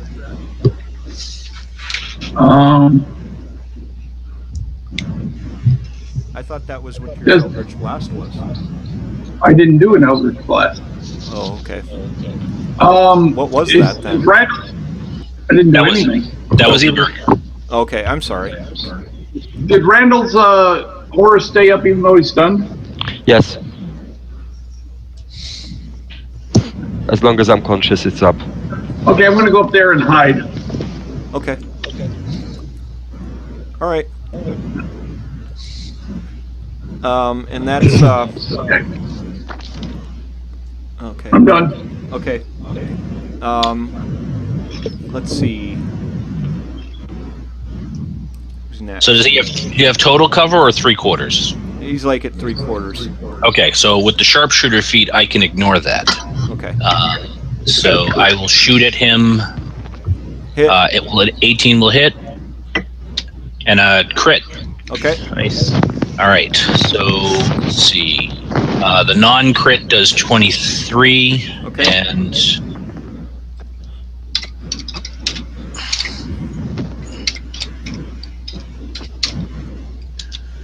and the crit does 25. Okay. Well, that's disappointing. Well, the crit isn't going to do too. Most of my damage comes from the plus 10 on the, and that doesn't get doubled. No. Yeah, no. Okay. So, Still plus 10 is pretty good. You don't Yeah. want to cough at that. Nope, not at all. Solid 10. okay. So, You blow its brains out. via telepathy, he offers a truce for information and valuables. Start talking. So, does the party agree that it's a truce? What do you think? I'm too stunned to speak. I'm comfortable with this, but I don't lower the bow. Okay. Everybody And else? I'll move to where he doesn't have cover. Okay. But I'm not opposed to this idea. But I'm readying an action so that if he tries to break his word, then I will shoot him. Okay. All right. I don't trust mind players at all. I disagree. Let's get a full vote because I've got the concentration up. So Well, we can always kill him after he tells us things. I mean, who's gonna know? I would. So we've got 1 for, 1 against, 1 abstain.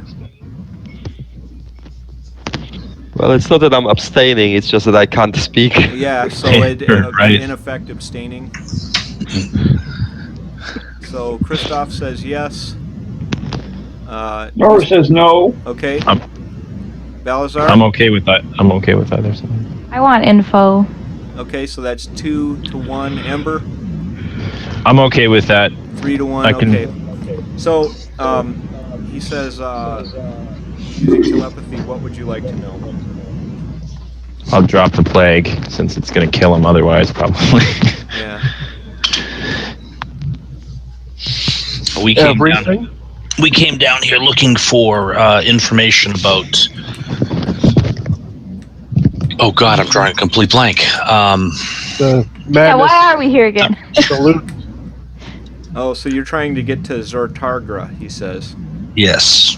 He says, okay, well, y'all are lost, but I'm just going to write this down here, and I'm going to put it in my pocket. And if you guys break the truce, I'm just going to disappear, and you won't have the directions. So he scribbles something on a thing and puts it in his pocket. These are the directions to the town there. He says, it didn't have to be like this. I didn't intend to attack you. I just wanted to send those Durgar into battle so that they'd just die, because I'm sick of them. They're crazy. Well, that was like a round ago, man. You kept going. He says, "Yeah, Yeah, well, right. I was intending to surrender." Insight. I'm not even going to bother trying. I was only at 8, so whatever. Yeah, oh, you're convinced. He's like very convincing. Okay. He's a mind player. And he actually read Randall's thoughts there. And Randall, privately to you, he sent a message that yes, he was going to eat your brain, and that was going to be his next movement if he didn't get taken down so low there. But you guys don't hear that. He says, so, anything else? You mentioned Who's treasure. in charge of the work? What was that? Two people said something at once. Who's in charge of the actions? The actions, he says? He's puzzled. Somebody down in Sortagra is causing discontent. He says, well, yes, probably. I have not figured out who that is yet. They've been driving stuff mad. So, you know. But I don't know who it is. But you're a brain sucker. He says, yeah. I can't resist. It's like eggs and bacon. Bacon. He says, well, I tell you what, I'm just going to set this stuff down here, and I'll be on my way. And you hear a whoop, and he disappears. But he did leave a pile of stuff by that rock up there. And Randall, Okay. you're no longer stunned.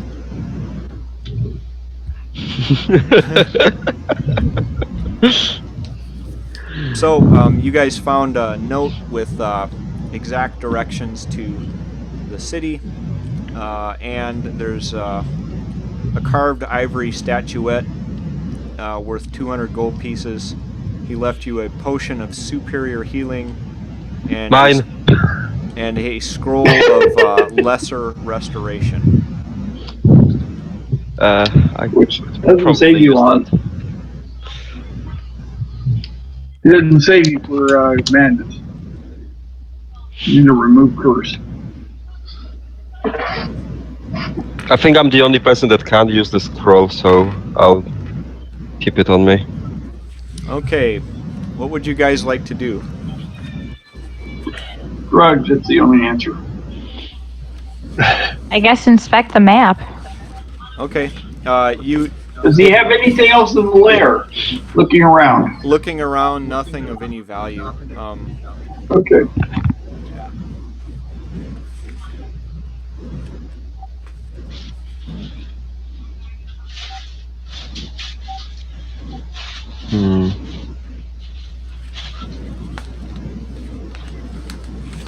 What do Are you we guys want to moving do? on? What's up? Moving on or taking rest? Up to you guys.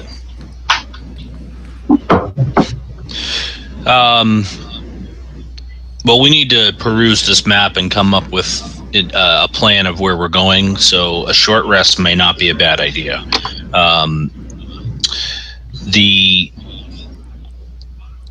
So we have directions to Yep. we have directions to this place. There's nothing really bringing us further than that. I mean, as far as other options. Yeah. You could explore the Underdark. You may take a chance of getting lost if you stray from the Yellow Brick Road. Yeah, And surprisingly you might not comfortable. like the outcome of that. But you can How far is the place? Let's be adventurous. Yeah, unsurprisingly, I'm not comfortable with that idea. Nope. How far is the It, Tortuga from here? it appears to be about a 4-hour walk. Well, at least it's not a 3-hour tour. Yeah, You know how those end up. oh, they can.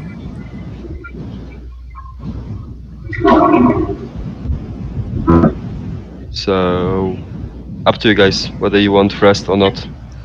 I can go without. I'm only down one. I'm only down one superiority die. Pressing I'm on. out of second level spells until we long rest, but I don't know if we want to long rest here anyway. Doesn't strike me as the best place to do it, but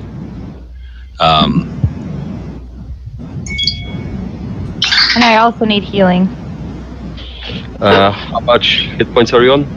well, I'm 24 out of 37. I was gonna say if you need healing, a short rest might not be a bad idea. Okay, let's do the short rest then. Okay. Okay. Gather around, so you have a bonus to your saving throw against insanity. Okay. So you Yeah, guys, that's- you guys take advantage of the short rest, and because you guys are a little bit more battle hardened, you didn't have any issues with madness. So you guys are talking, singing some kumbaya, that sort of thing. So you take the short rest, gain the benefits of that, and we will take a 5-minute bio break. So I will see you in a minute. Okay. Okay.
Whenever you're talking to a guy and he asks you if you're masculine, you should say,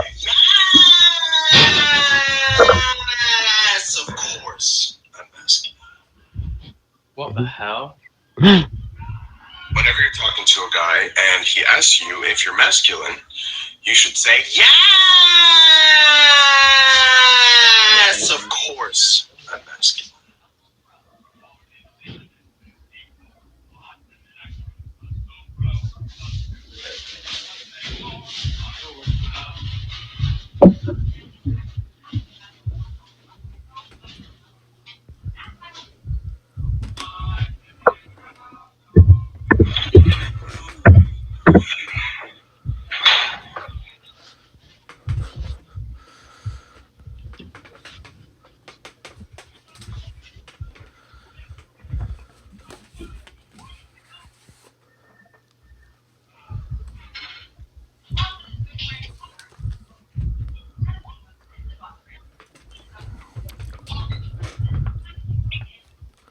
Okay, are you guys ready? Yep. Eberk, you here?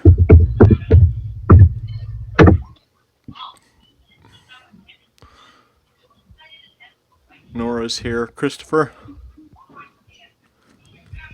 I am. Okay. Okay. Well, so you guys start walking through the Underdark, following this path that you're on, and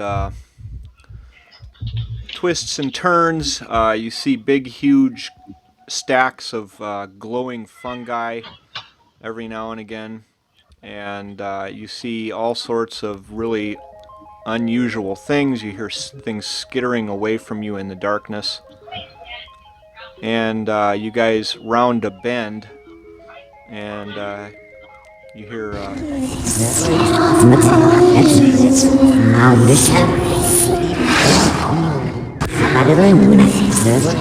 I really do like your sound effects. That's definitely what you want to hear when you come back. Is that. Yeah. So, it's eerie. You guys were on guard. Nothing. You didn't see or anything. You just heard something. Another hour goes by, and kind of off,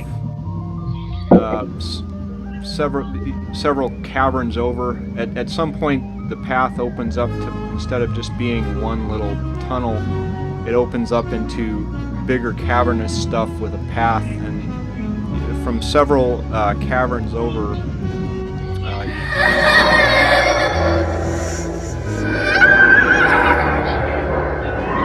you start hearing more and more of these crazy noises. So it gets to be a little bit creepy. So roll me a Constitution saving throw. It's not a Constitution? Oh, I'm sorry, Wisdom. I'm sorry, not Con. Thank you. I said that wrong. I'm staying next to Randall, so I get the +4. Yep. Okay. Because he's my hero. Yeah. And this is my second one. That makes it an 18. Okay. And Nora, you're at a 9. It's because of gnome coming that I get to do advantage on wisdom saving throws. Okay. All right. So it looks like everybody. It was concerning, but not enough to make you go crazy. Yes. Let's see. So you come into a bunch of tunnels and caverns. Most of the tunnels are about 20 feet wide, and then it gets a lot wider, and you see the gates of a great city. You can't see over the gates. They're about 40 feet high, and there's a giant statue of a bulette bursting out of stone that it was carved from. Its eyes and jaws are closed. Its right claw hangs a huge bronze gong. Well, seems like we should read that. I look at the door. Can I pick it? Where? I don't know. That's why I'm asking. There doesn't appear to be any obvious locking mechanism. Okay. Is there a mallet we can use to ring the gong? There's no mallet, but there is a gong there.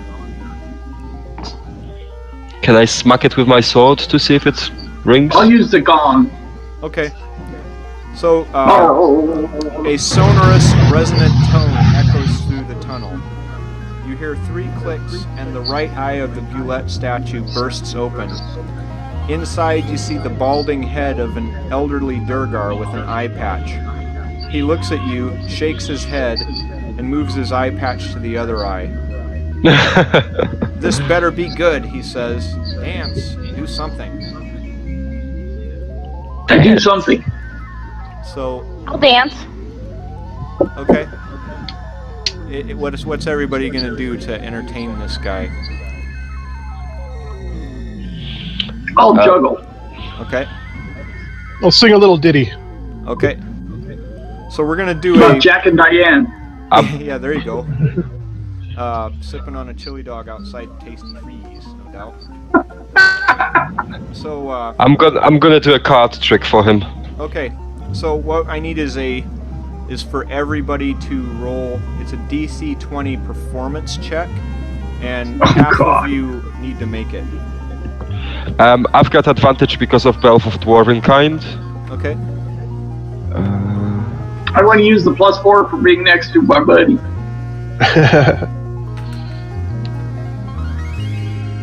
So 3. Yeah, I make it. Okay. I made it. Out of 28. Okay. Well, as it turns out, he was pretty entertained. I'm a terrible person. We have many skills.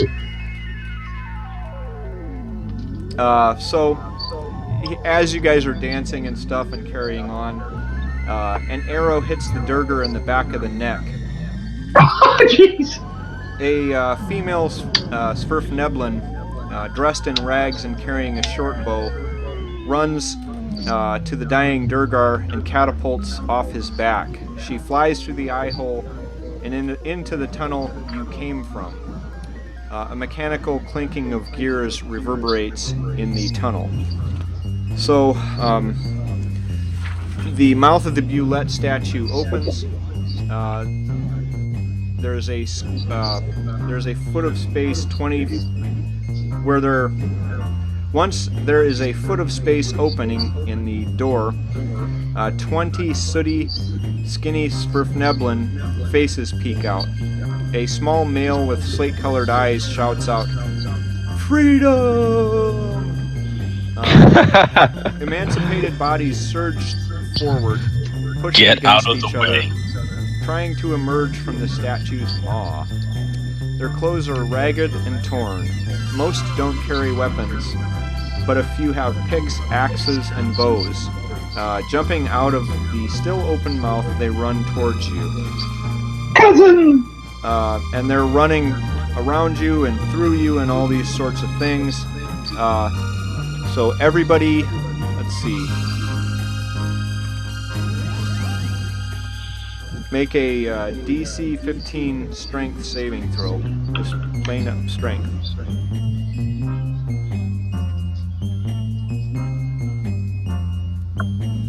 I failed. Whoops. I hug Randall like there's nobody's business. Sorry about that, I got booted out. Huh. Let's see.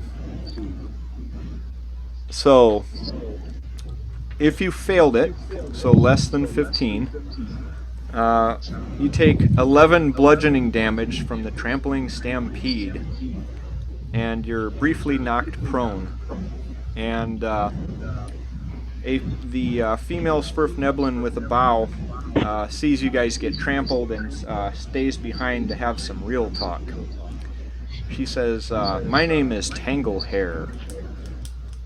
What are you guys doing here?" Getting trampled.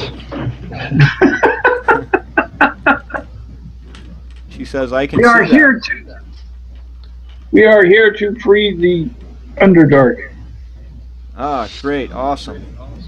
Well, it's cousin.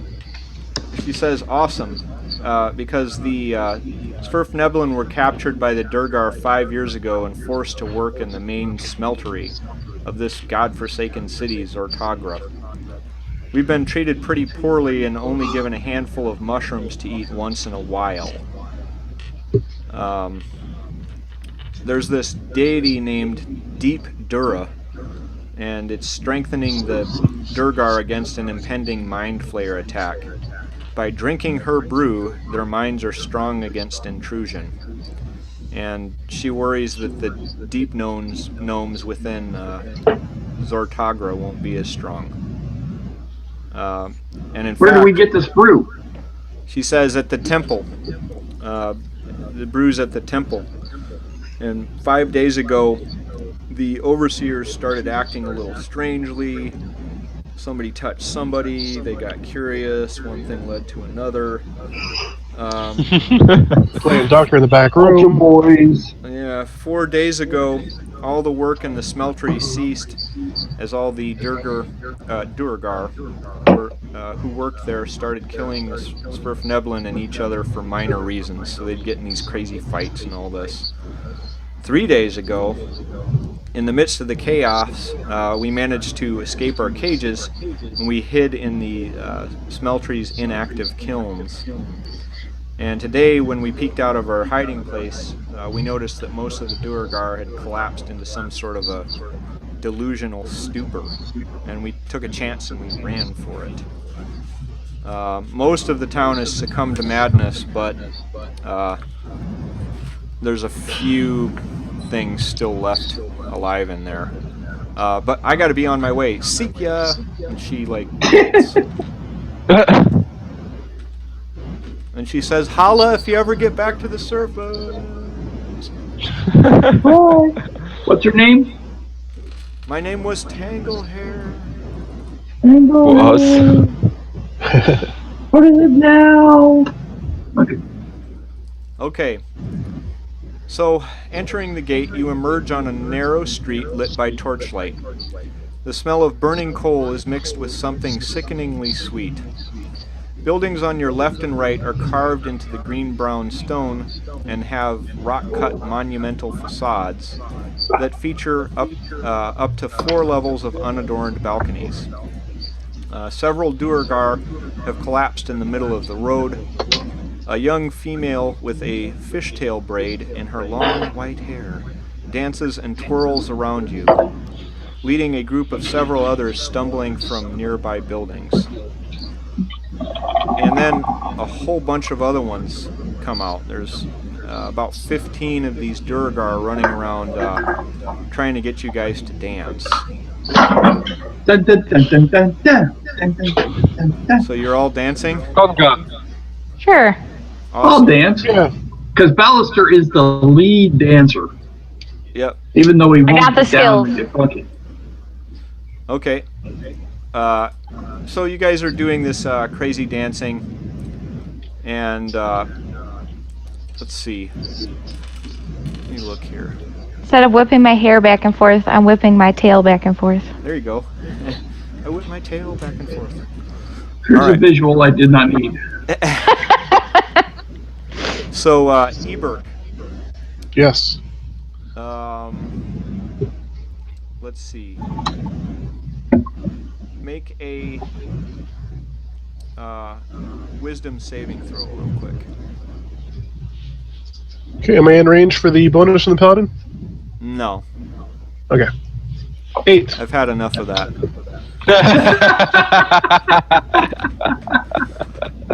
Okay, so you feel a little funny. Ooh, that tickles. Yep. And then all of a sudden, all of these Durgar, they're dancing, and they all whip out swords, and they start killing each other. And then eventually, they seem to be more or less ignoring you.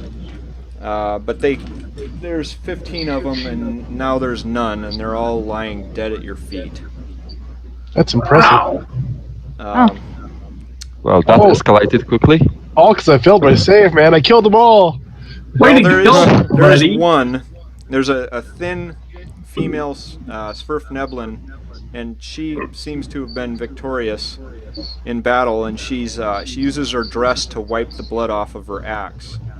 She then hails you, saying, "You helped the others escape. The Duragar have taken my family to the temple. They plan to feed them to Deep Dura." Oh, that doesn't sound good at all. No. Who's Deep Dura? Who's Deep Dura? The Deep Dura is like some sort of a god to these godforsaken Duragar. Well, I guess I could add God Killer to my list of accomplishments. Can you pay us? She says, "Yeah, there'll be a reward, a big one." And she seems to mostly be talking to Eberk throughout all this. Suck up. Oh. She's taking a shine to you. I'm just gonna hope everyone else can see her, and I'm not talking to myself. So, guys, I think we should go to the temple and kill a god. Yeah. That sounds like something I don't want to do. Yeah, what's Oh, we plan B? We could go to the chapel and get married, but She says, but they've got this crazy drink in there that they're giving out to people, and there's this crazy fiddler in there and all this stuff, and you really should go in there. I'm finna take off here, and she goes off in the direction of the temple. Can I insight her? Sure, go ahead.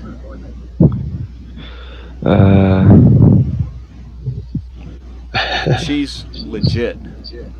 Okay, I follow. Okay. let's go to the temple. What could ever go wrong? Yeah. Going to the chapel and we're going to get ballot started. Yep. This is happening. Yep, exactly. Okay, so you Do we have time for a long rest first? I tried to get a long rest earlier. Nobody wanted to listen. Well, I'm guessing that a long rest would not be advisable at this point. Okay, fine. Just dance your heart out. Yep. Okay, so the streets open up to an immense circular cavern. 2 wide columns of intricately carved stone frame the 30-foot wide entryway. The columns have been extensively defaced. Within an impressive pyramid of smooth-hewn stone, the peak of which touches the exact center of the cavern's ceiling. Water cascades down the walls of the pyramid, collecting in a shallow gutter that rings the pyramid just above the structure's entryway. The gutter channels the water towards the entryway where it falls in a sheet in front of it. A handful of Duragar dance ecstatically in front of the structure amongst the mangled bodies of Duragar and Svirfneblin alike. Through it all, the sound of frantic, stringed music can be heard within the structure. Huh. Yeah. So there seems Keep to be an some eye sort of open. a party in there. And you see the Svirfneblin walk through that wall of water and pass through it. I follow through. Okay. Is Just that stay within 30 feet of Randall. okay? Is that so? Let's see. Is that aura that you have? Is that something that can be dispelled? No. Okay. The torches go out. Does anybody else have any spells up affecting them? No. Armor Nope. or anything No. like that? Okay. So you walk through the waterfall and the torches go out. So Relight one. okay. The old one is still wet, so I'm gonna call that one spent. Okay. So you move into an actual. You're inside the pyramid, and let's see here.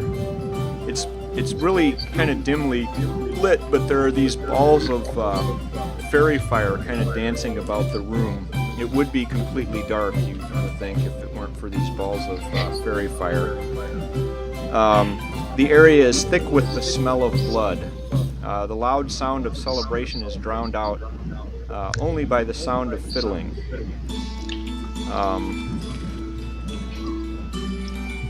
A female Durgar sits atop one of the statues in the corner, playing a lute with reckless abandon. A dozen or so Durgar and Svirfneblin dance wildly around the room, while a dozen or more are lined up against the back of the room.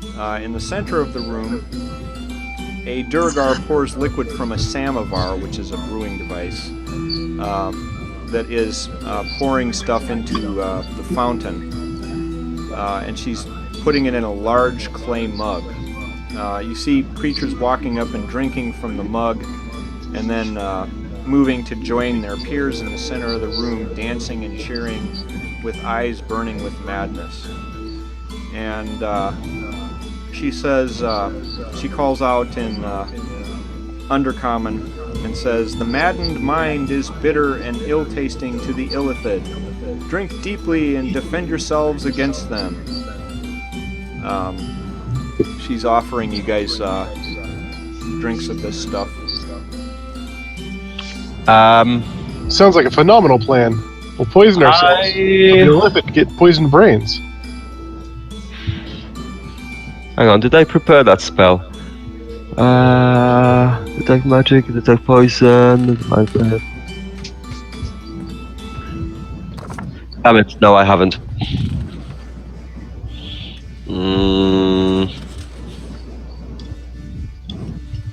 I'm gonna pass. Yeah. Politely decline. I haven't done anything crazy yet. I'm gonna go take a drink. Okay.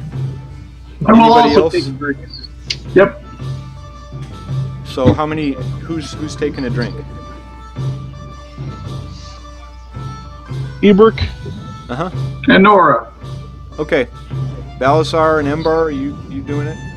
We're lightly declining, or I am Okay. slightly declining. Ember dropped. Maybe he'll come back real quick here. I'll wait just a minute.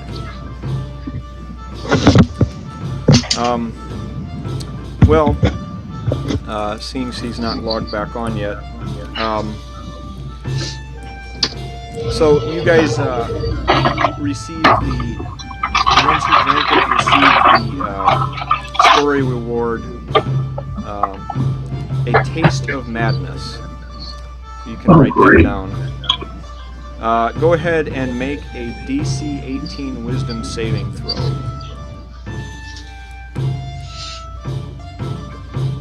Oh, 18. Eberk made it, got the reward, and didn't go mad. Just a second.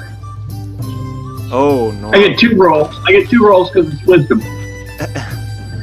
And it doesn't help me on the second roll. Like, So let me figure out what happens here. as they drink that thing, I'm gonna turn to Balasar and cast Warding Bond. Okay. Yeah. Okay, so you've acquired 1 level of madness. And the Understand following- 1 level of madness. What's that? Understand 1 level of madness. Okay, and the effects are only going to last 3 minutes, but you'll always have 1 level of madness unless you get it a greater restoration. Or remove curse. Remove curse. You could do a lighter restoration if they only have 1 madness. Oh yeah, and so it says remove curse and dispel evil. Yeah, so anyway, your effect is... I hope it gets you a good one here. You're going to love it. Love They is say a it's all roll. the rage now. So...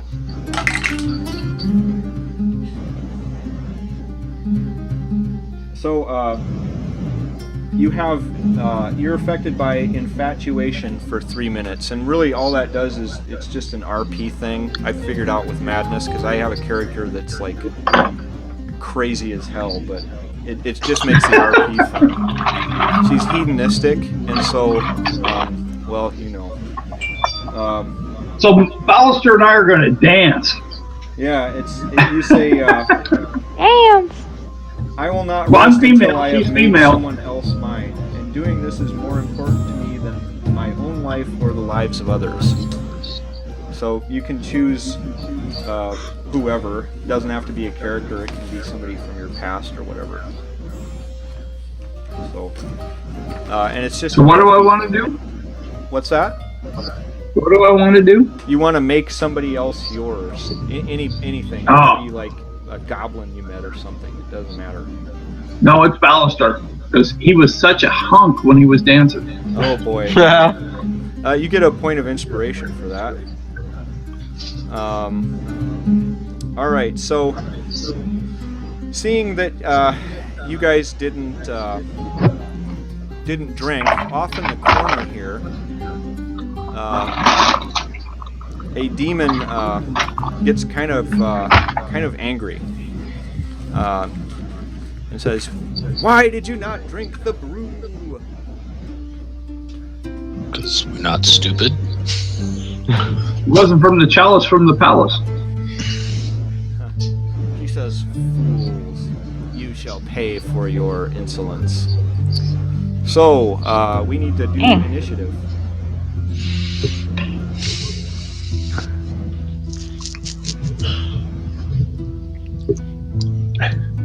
That's my niche. Randall, is that last statement that you made active? Yes. Okay. Well, that's not to everyone. It's just Ballasar that gets that bonus. I cast Warding Bond on Ballasar, so he gets the +1 AC. Yay, thank you. Okay. Hey, Ember, you were offered a drink of this stuff. Did you take it or not? Say yes. Say yes. Ember, can you hear me?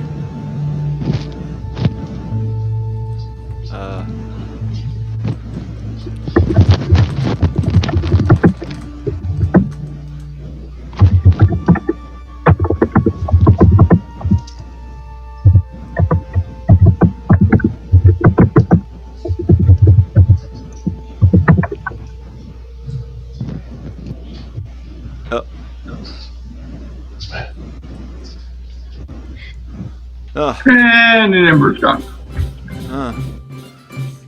So, like, intermittently, you see Ember, like, fading in and out of existence. So, let's see. For initiative, Ebert got a 18. Nora got a 14. Ebert kind of No, said 13. Let's see. Randall got a 9. Ebert got a 7. yes. Nora got a 13.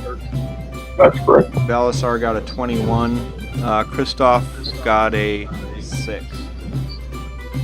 I guess I'll hold on Ember. See, maybe he can join us here.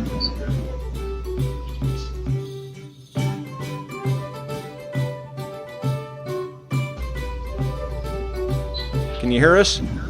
And now I can. Can you hear me now? Yep. Okay. Yeah. Okay. Massive crash. So did you you were offered a drink of this liquid? I don't know if you heard any of that. I didn't hear any of that. No. Okay, so there's this lady sitting by this fountain in the middle, and she's got this brewing device that's dropping liquid into a big fountain, and she's got a clay mug, and she's offering it up, and she says that drinking this will protect you from the mind flayers. I'm okay. I've got my water here. Okay. All right. So go ahead. Stronger spirits. Go ahead and roll initiative. All right. If I can get the dice roller to pop up, or I'll just roll. I'll tell you what I got. That's fine. Faster. Yeah. I like roll dice anyway. 21. Okay. Between Balazar and Ember, who goes first? +3 I've got. Him. Okay. All right. So let me just do a couple things here. Just so you know, I can't see the screen at the moment. It's loading too many things at once, and I think it's just frying the computer right now. So I guess I'll have to kind of go theater of the mind. Okay. So you can't see a visual at all on your screen? I can see it, but it's a bit frozen. Essentially, I'm getting all the video loads trying to load at the same time, plus I've got the background, but I can't see the whole screen because it's kind of frozen up on Roll20. Oh, okay. Yeah. Sorry. That's okay. I'm cool with that.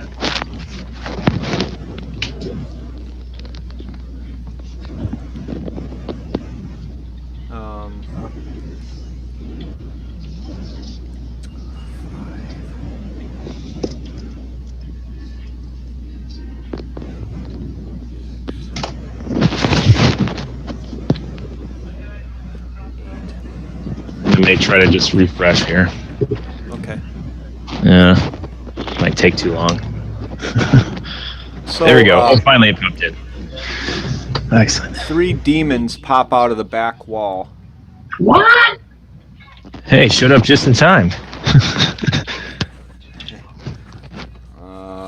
Okay, so you guys are in combat, and let's see. The first to act is Ember.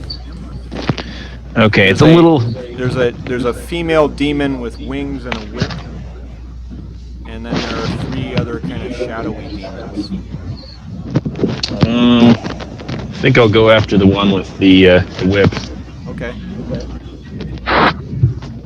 Pull out the old wand here and do a shot at her.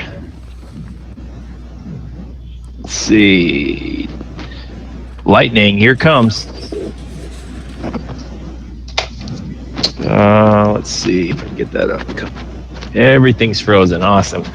I'm gonna need a DC 16 saving throw, and then meanwhile I will try to get my stuff together. What is she saving against? A lightning bolt coming right at her. So what's the stat, like Dex? Dex, yeah. She got an 18 total. Oh, okay. She'll get some half damage then. That's fine.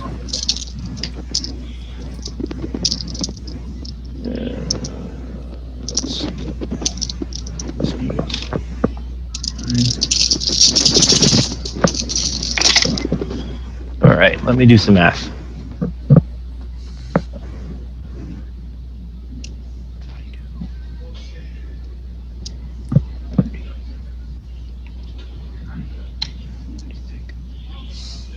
So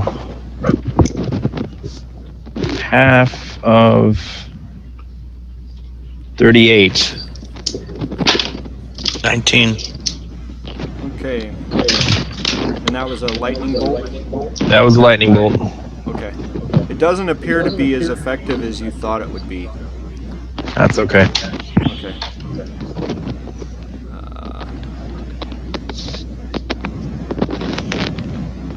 Okay.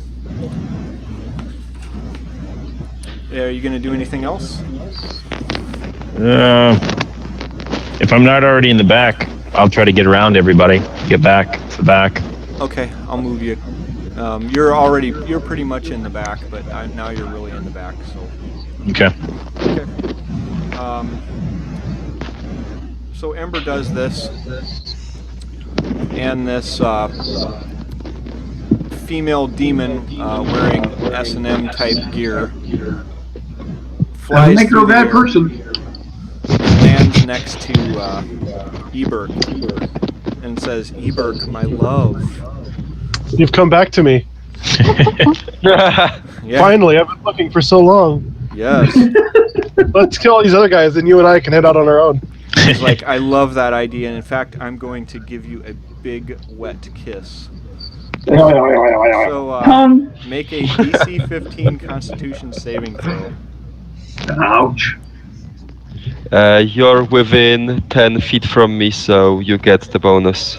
Okay. I'm gonna have to blow that's my not daily. enough. I'm gonna have to blow my daily from my Black Dragon mask to succeed that. Mm-hmm. So you succeed for sure? Yeah. Okay.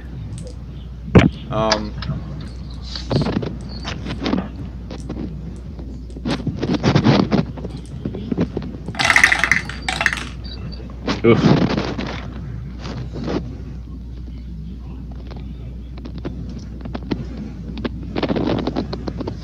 So,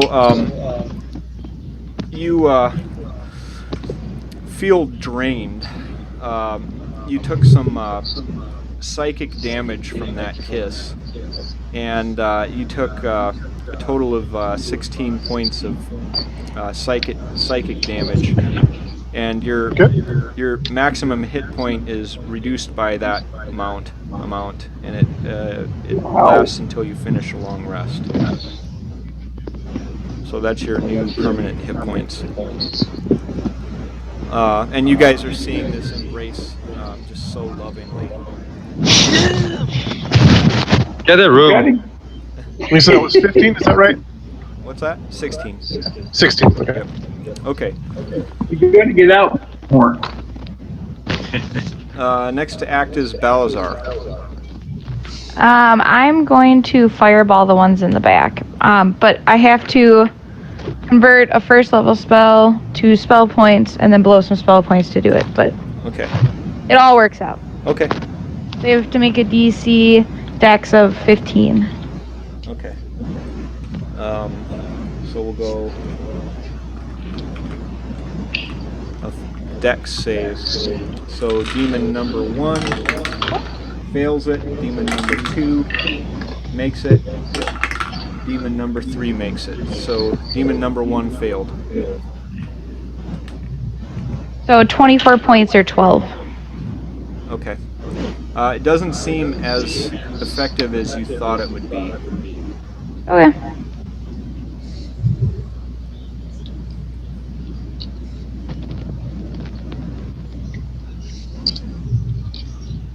Okay.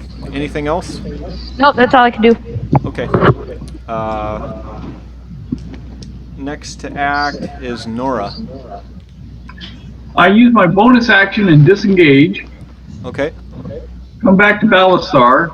I will use my gnomish image device, and I will put Balastar up on the right-hand side of Brandar as a mirror image. Okay. So and then I will go ahead and try to check Balastar's codpiece for certain locations. Okay. What's Balasar now? I'm going to check and see if Balastar has his codpiece in his proper location. Oh, yes, definitely. It's where it belongs. Just doing the role-playing action here. Very good, very good. But he does have a image right to the right-hand side of Brandel if anybody comes down. Okay. I'm just gonna do something funny here real quick. A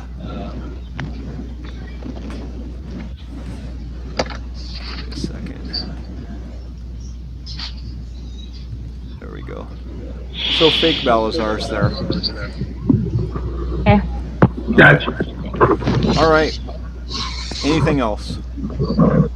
No, that's all I can do.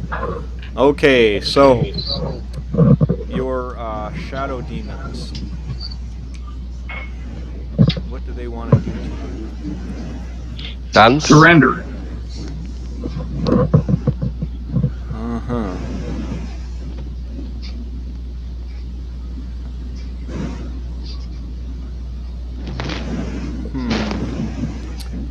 They're trying to figure out what they want to do. They're confused, being demons and all, and they just got hit by a whatchamacallit. Fireball. Big ball of fire. Yeah. Okay. So 5, 10, 15, 20, 25, 30. Right inside of Eberg. That's very intimate. Yep. Ooh. And let's see. So it's like, it's weird. You see it like pass through and into Ebert. So you see Ebert, but you also see a shadow demon kind of occupying his same space.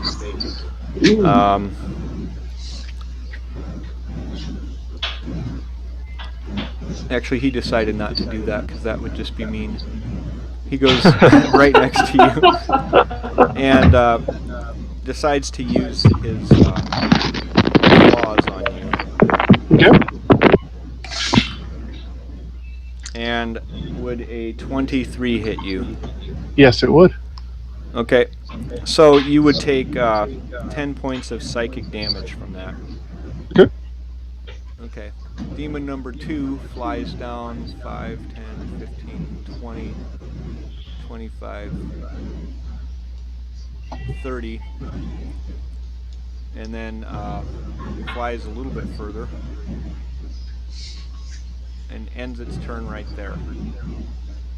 Demon number 3 goes 5, 10, 15, 20, Ow. 25, 30, and ends its turn right up in there, right up in your grill. But they can't attack because they double moved. So the next act is Randall. Okie dokie. I move over here. Okay. I am going to cast Branding Smite. I am going to attack the succubus. Okay. My love? Yes, I'm sorry. I don't like her that much. She's a bitch. You're just jealous. Such harsh words for my love. Rose before hose. Did that hit? Did that hit? AC is 15. So that missed. Once more. Okay, that's a hit. I am going to add my regular smite as a level 2 spell to it. Okay. So she gets 8 slashing damage. 12 damage from smite. Smite is radiant, I guess. Radiant, yeah. Yeah. And another. Where are you? Branding smite, branding smite.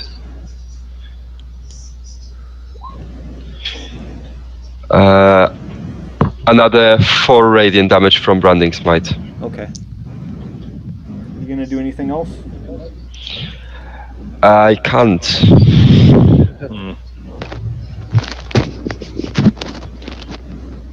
Okay.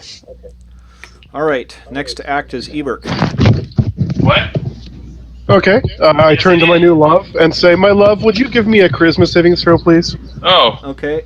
She's gonna try here. Need a 17. She made it. Apparently, succubuses are very charismatic. Darn, I was trying to send her somewhere safe, but I'll have to wait till later. That's all I will be doing this turn, then. Okay. Actually, you can make a wisdom saving throw, I guess, at the end of your turn. Okay. Because you suffered harm, so. For... I guess because I haven't failed any saving throws yet, so I'm a bit confused as to why I'm making one at the end of my turn. No, you did fail one. You were charmed. You No, just that's the didn't one know I it. spent my. That's when I spent my resistance. Oh, there was a saving throw before the saving throw. You remember the one where you were dancing? Oh, right, the one outside. Gotcha. Yeah. So you were actually charmed. Gotcha. That's why she was able to smooch you so good. All right. So you're still charmed. Okay. Next act is Christopher Moltisanti. All right. Let's. Do we have any idea what her AC is yet? It's 15. Okay. Then I'm gonna put a pair of arrows into her using power attack. 15 will hit. Yep. 17 will hit. Yep. And these are magical or? No, these are not magical. Okay. So 21 and 21, probably halved. Yeah. So 21. And then I'm going to action surge and do it again. Okay. 19 Hit. and miss. So you got one. So another 20 half for 10. Would you like to describe your kill?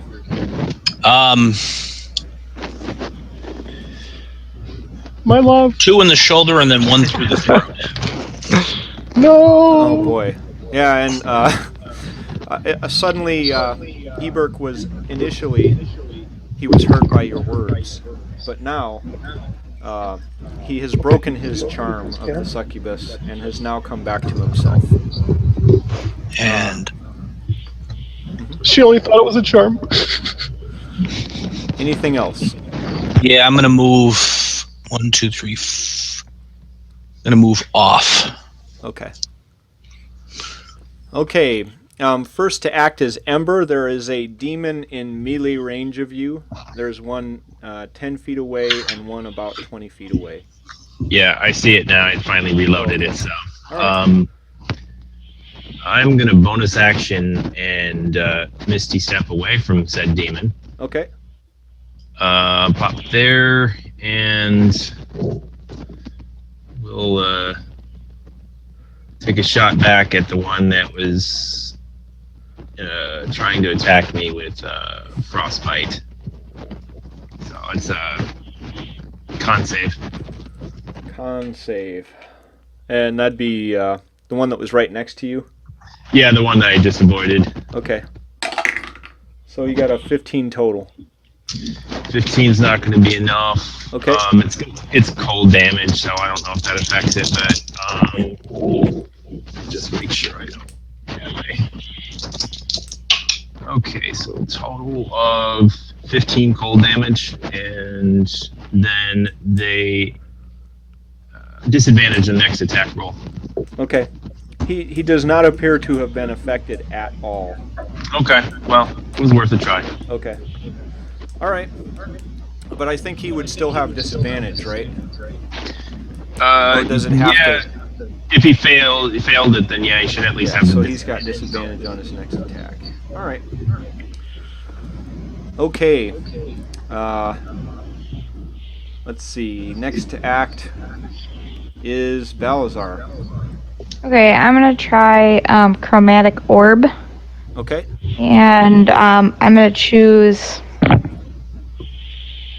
Thunder Okay. as the damage type, Okay. since fire didn't work the last time. Okay. And is a 22 hit? Yeah. Is it just one you're hitting, or all of them, or Just one. I'm sorry. who did you want to hit? I'll do the one closest to me. Okay. So that's number 3. So that'll do 12 points of damage. It does not look like it was as effective as you thought it would be. Okay. That was worth a shot. Yeah. Okay. At least I tried a different spell type. There you go. And then I'm gonna 5-foot ball.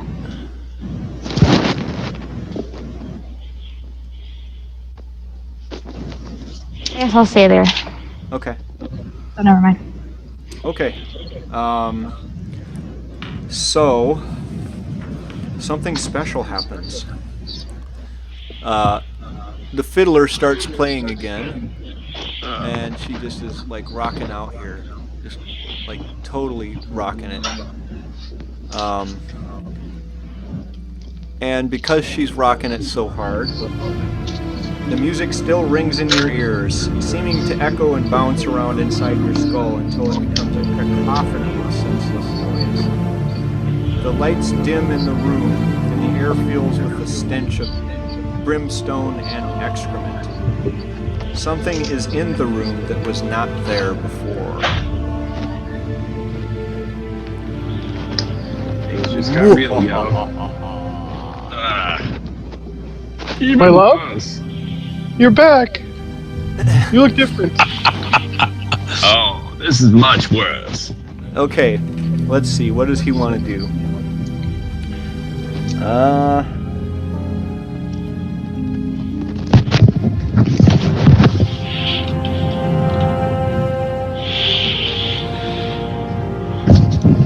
Ooh, boy. This could be really bad for someone. Yes. Okay. He's gonna come down and make nice with Randall. Yay. And he's got these big, huge pincers. And he's gonna attempt to schwack you with these pincers. One hits, one doesn't.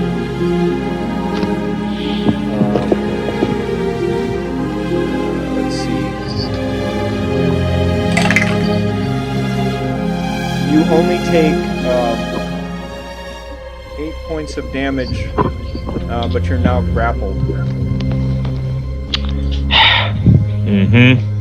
And you are now handled by him. He's loving, though. He's tender. He's not pinching you too hard. It's a friendly grip. Yeah. And then he's gonna try and let's see. Also has some fists. So you got hit with the claws, but now you're gonna get hit with the fists. So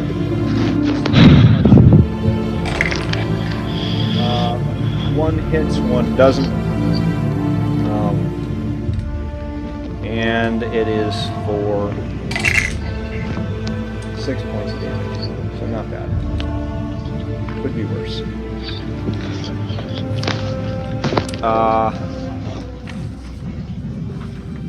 Let's see. So next to act is Nora.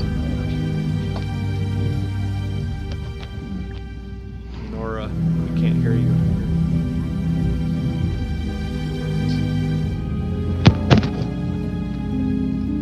Nora, the explorer.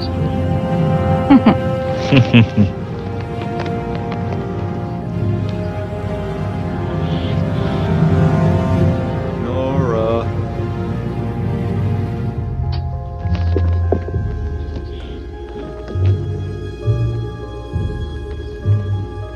Did you say anything in chat about going somewhere? No. No.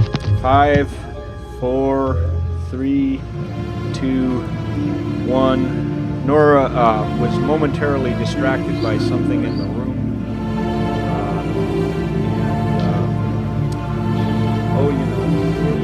One thing led to another. Next thing you know, he's spacing out. So, now the Shadow Demons get to play. Shadow Demon number 1, standing next to Ebert, turns on Ebert. And what does he want to do to you? He wants to do something good.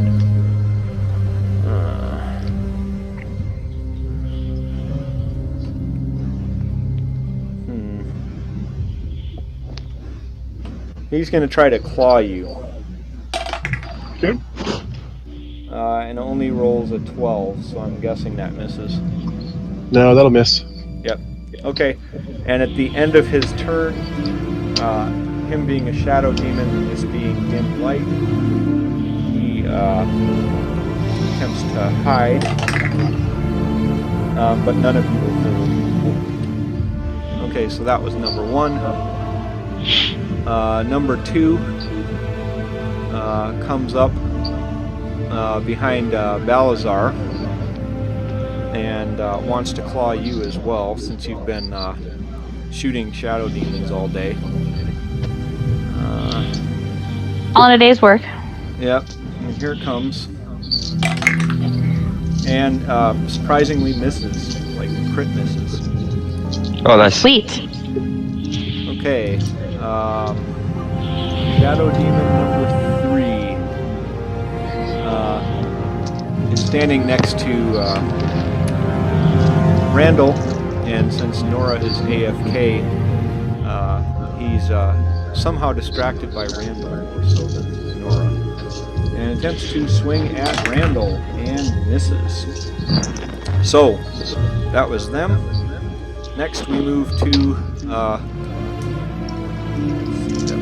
so now we're at Randall's turn. Hey, finally. Stab, stab, stab, stab, stab.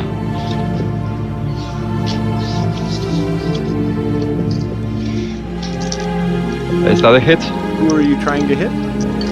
The Glabrezu. Yeah, that's a hit. Okay. I'm going to smite it and cast, and then as bonus action, I'm going to add. Well, first off, he gets smite in his face as well, so he gets additional 9 radiant. Okay. And then I'm going to cast Thunderous Smite. So I'm gonna cast that and see if I can hit him with my attack. Yeah, I think that's a hit. Yep. So he also needs to make he gets 10 thunder damage, and he needs to make a DC 15 strength saving throw. Okay.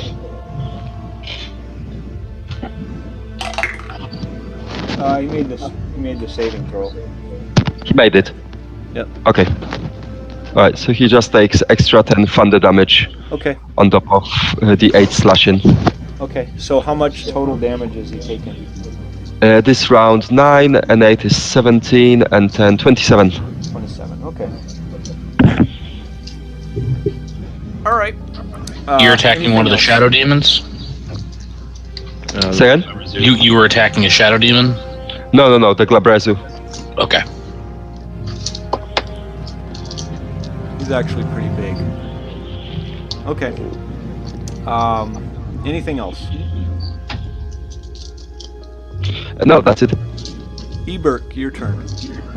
Okay. I'm gonna use my last spell and attempt banishment on Shadow Demon number 1 and the Glabrezu, so they both need charisma saves Charisma of 17. saves. Okay. Shadow Demon number 1 is next to you. Fails it. Okay, he's banished. That's so he's gone. Effectively out of combat. Yeah, it's a concentration spell. Since he's not native to this plane, if I keep concentration up for the full minute, then he will not come back. Okay. Otherwise, when I break concentration, he'll come back Okay. where he was. And the Glabrezu's going to try it. He fails it as well. So I'm just putting them off to the side. They're out of, they're banished, more or less. Anything else? Yeah, I'll just move a little bit farther away from everything. Over to here. Yeah.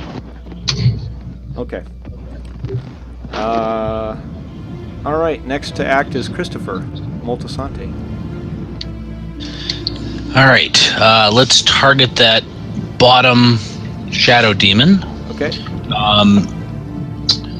And will 15 hit him? 15 will.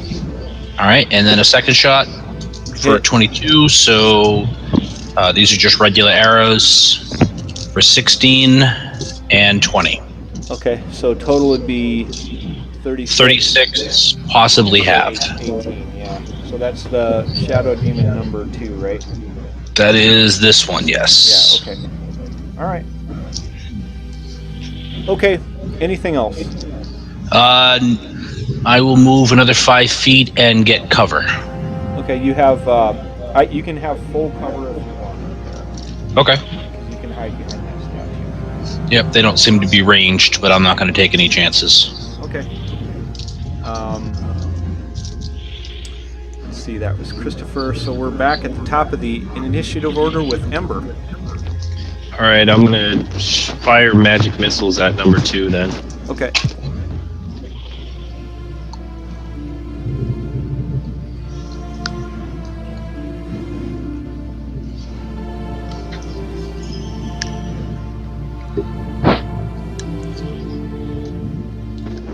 .21 force damage. Oh my. Yeah, and he doesn't appear to have any kind of monkey business about that. He can't resist any of that. That was number 2. Yeah, And you said it was 21? 21. Yep, okay. Alright. You see a single tear go down his cheek. Shadow tear. Yep. Okay. Next to act is Balazar. I'm gonna do the same thing. Okay. I'm gonna do it at 1 spell slot higher. Okay.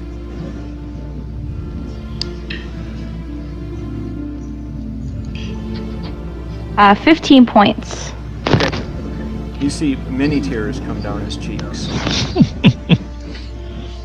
That will be it. Okay. Let's see. That was Balazar. My one is banished. Now it's Nora's turn. Okay,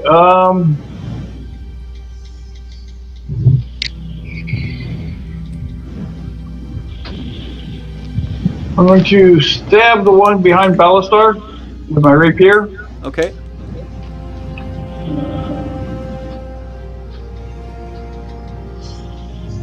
Because I have to protect my love interest. Yes. Thank you for that.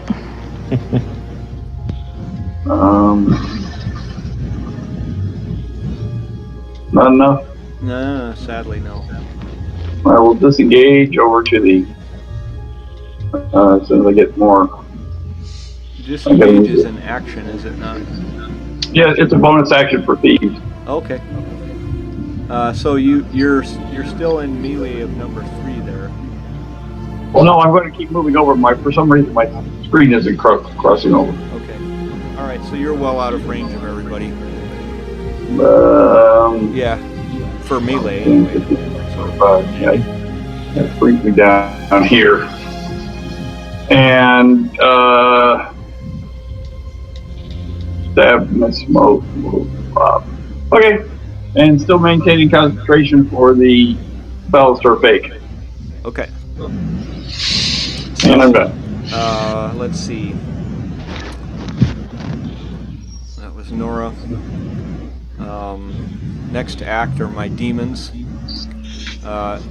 Demon number 2 is going to swing at Balazar here with his claws. These things are not very powerful. I'm disappointed. Usually demons have cool stuff you can do. These ones suck. Chance I'm willing to take. He crit failed, and then attempts to hide at the end of his turn. I must be doing like jazz hands and stuff. He doesn't know what to do. And actually, you guys can no longer see him. He's doing very well. He was there a second ago, but now he's not. Okay. Demon number 3 swings at Randall because he's standing right there. It's such a juicy target of opportunity. And misses. Shock horror. So, next to act is Randall. I'm gonna return the favor. Okay.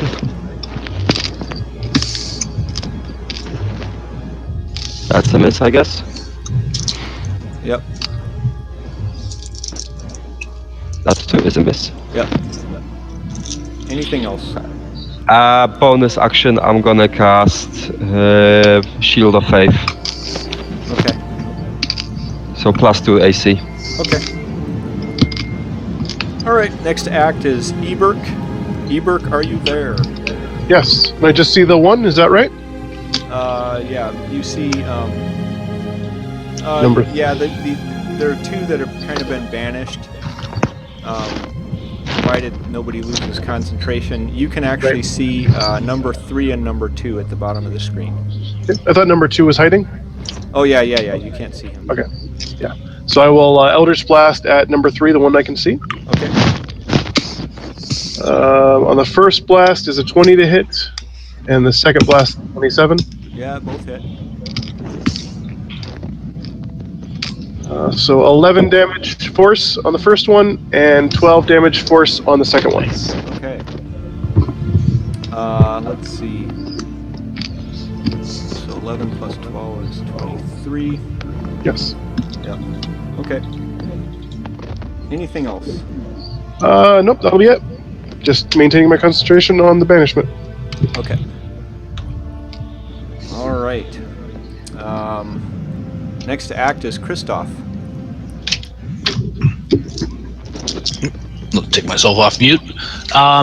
This woman who's playing the lute or whatever she's playing, does she look like she's still trying to get off magical effects and whatnot, or No, she nothing really magical is happening. She's just there for your entertainment. Okay, all right. Yeah. So number 2 is hidden. Number 3 I can see. Yep. Okay. Let's shoot at number 3 then. Okay. That'll probably miss an 11. Yep. And a 9 will also miss. Yep. Anything else? And that is it for me. Okay, we're at the top of the initiative order with Amber. I'm ready until I see this thing come back, Okay. and then I'm gonna fire some magic missiles at it again. Okay. Next act is Balazar. So I can still see 3, right? Yep. I'm gonna magic missile. Okay. And I'm gonna do that at 1 level higher too again. Okay.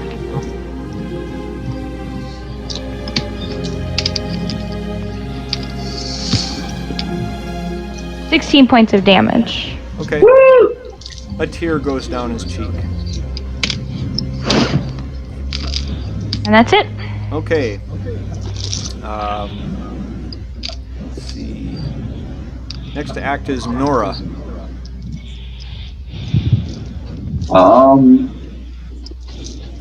The only one I can see is 3. Yep. So I will drop the Ballastar Fake because I'm going to be shooting, and I will shoot an arrow on number 3. Okay. Miss. And I can't hit worth a darn. And I will hide. Okay.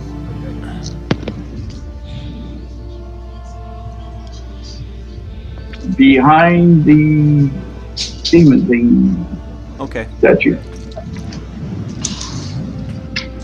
Okay, that's good. Number 2 pops back into existence, triggering Ember's attack. Okay.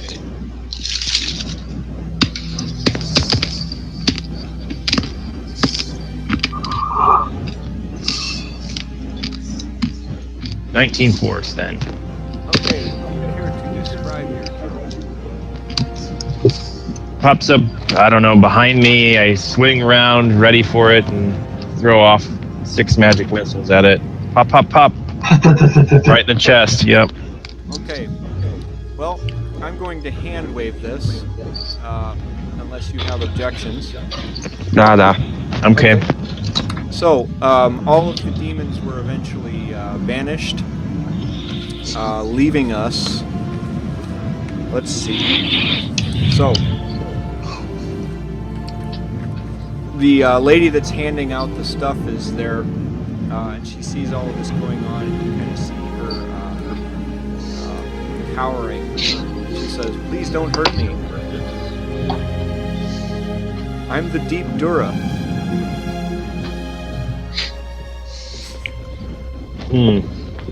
Somehow disappointed. Okay. I expected you to be taller. More regal.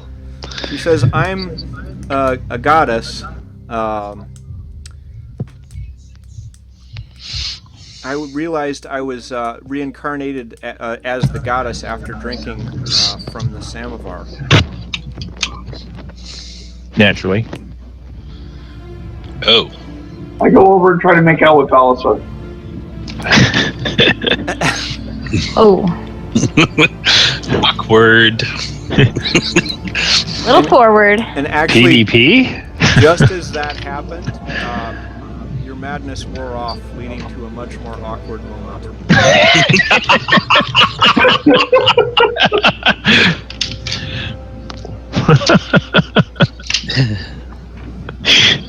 So you guys are talking to her, and basically her story is she thinks she's a god. A month ago, her consort was captured and put into slavery by the fire giants of Irimdura. And 10 days ago, she led a raid on there to rescue her consort, who was being held in one of Led's lairs. She couldn't save him, but she stole many treasures from the lair, including this wonderful samovar, which is my excellent brewing thing. She kind of shows it to you. She relates that the fire giants are amassing a great many weapons and engines of war as if they are preparing to march. Oddly, they also had a pile of everyday items made from medium and small-sized creatures, or made for them. Some, like the samovar and a fiddle, were quite pretty, and the gray dwarves all grabbed them and helped themselves.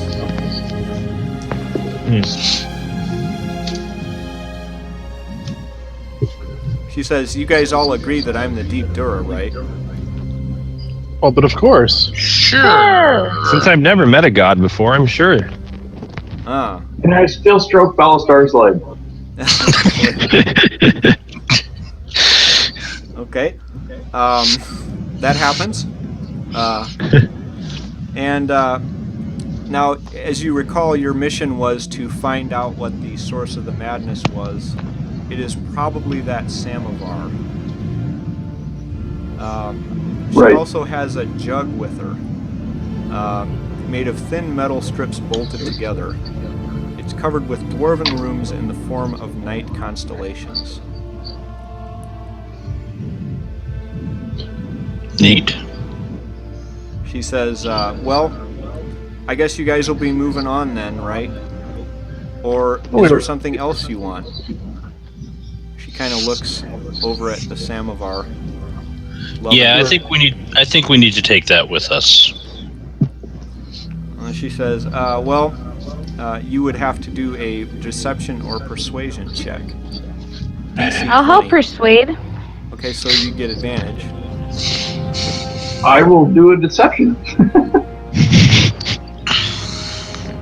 What's that over there? Look, it's Haley's Comet. Oh, what's with Balasar's leg? Sorry.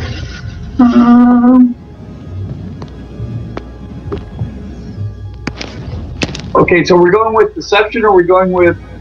I have a +7 persuasion. Why don't you take it? Okay. Okay.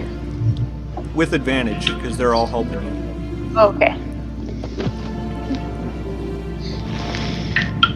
Except for me, I refuse to help him because that's I'm more 25. interested in him. What? Yeah. So you 25. were successful.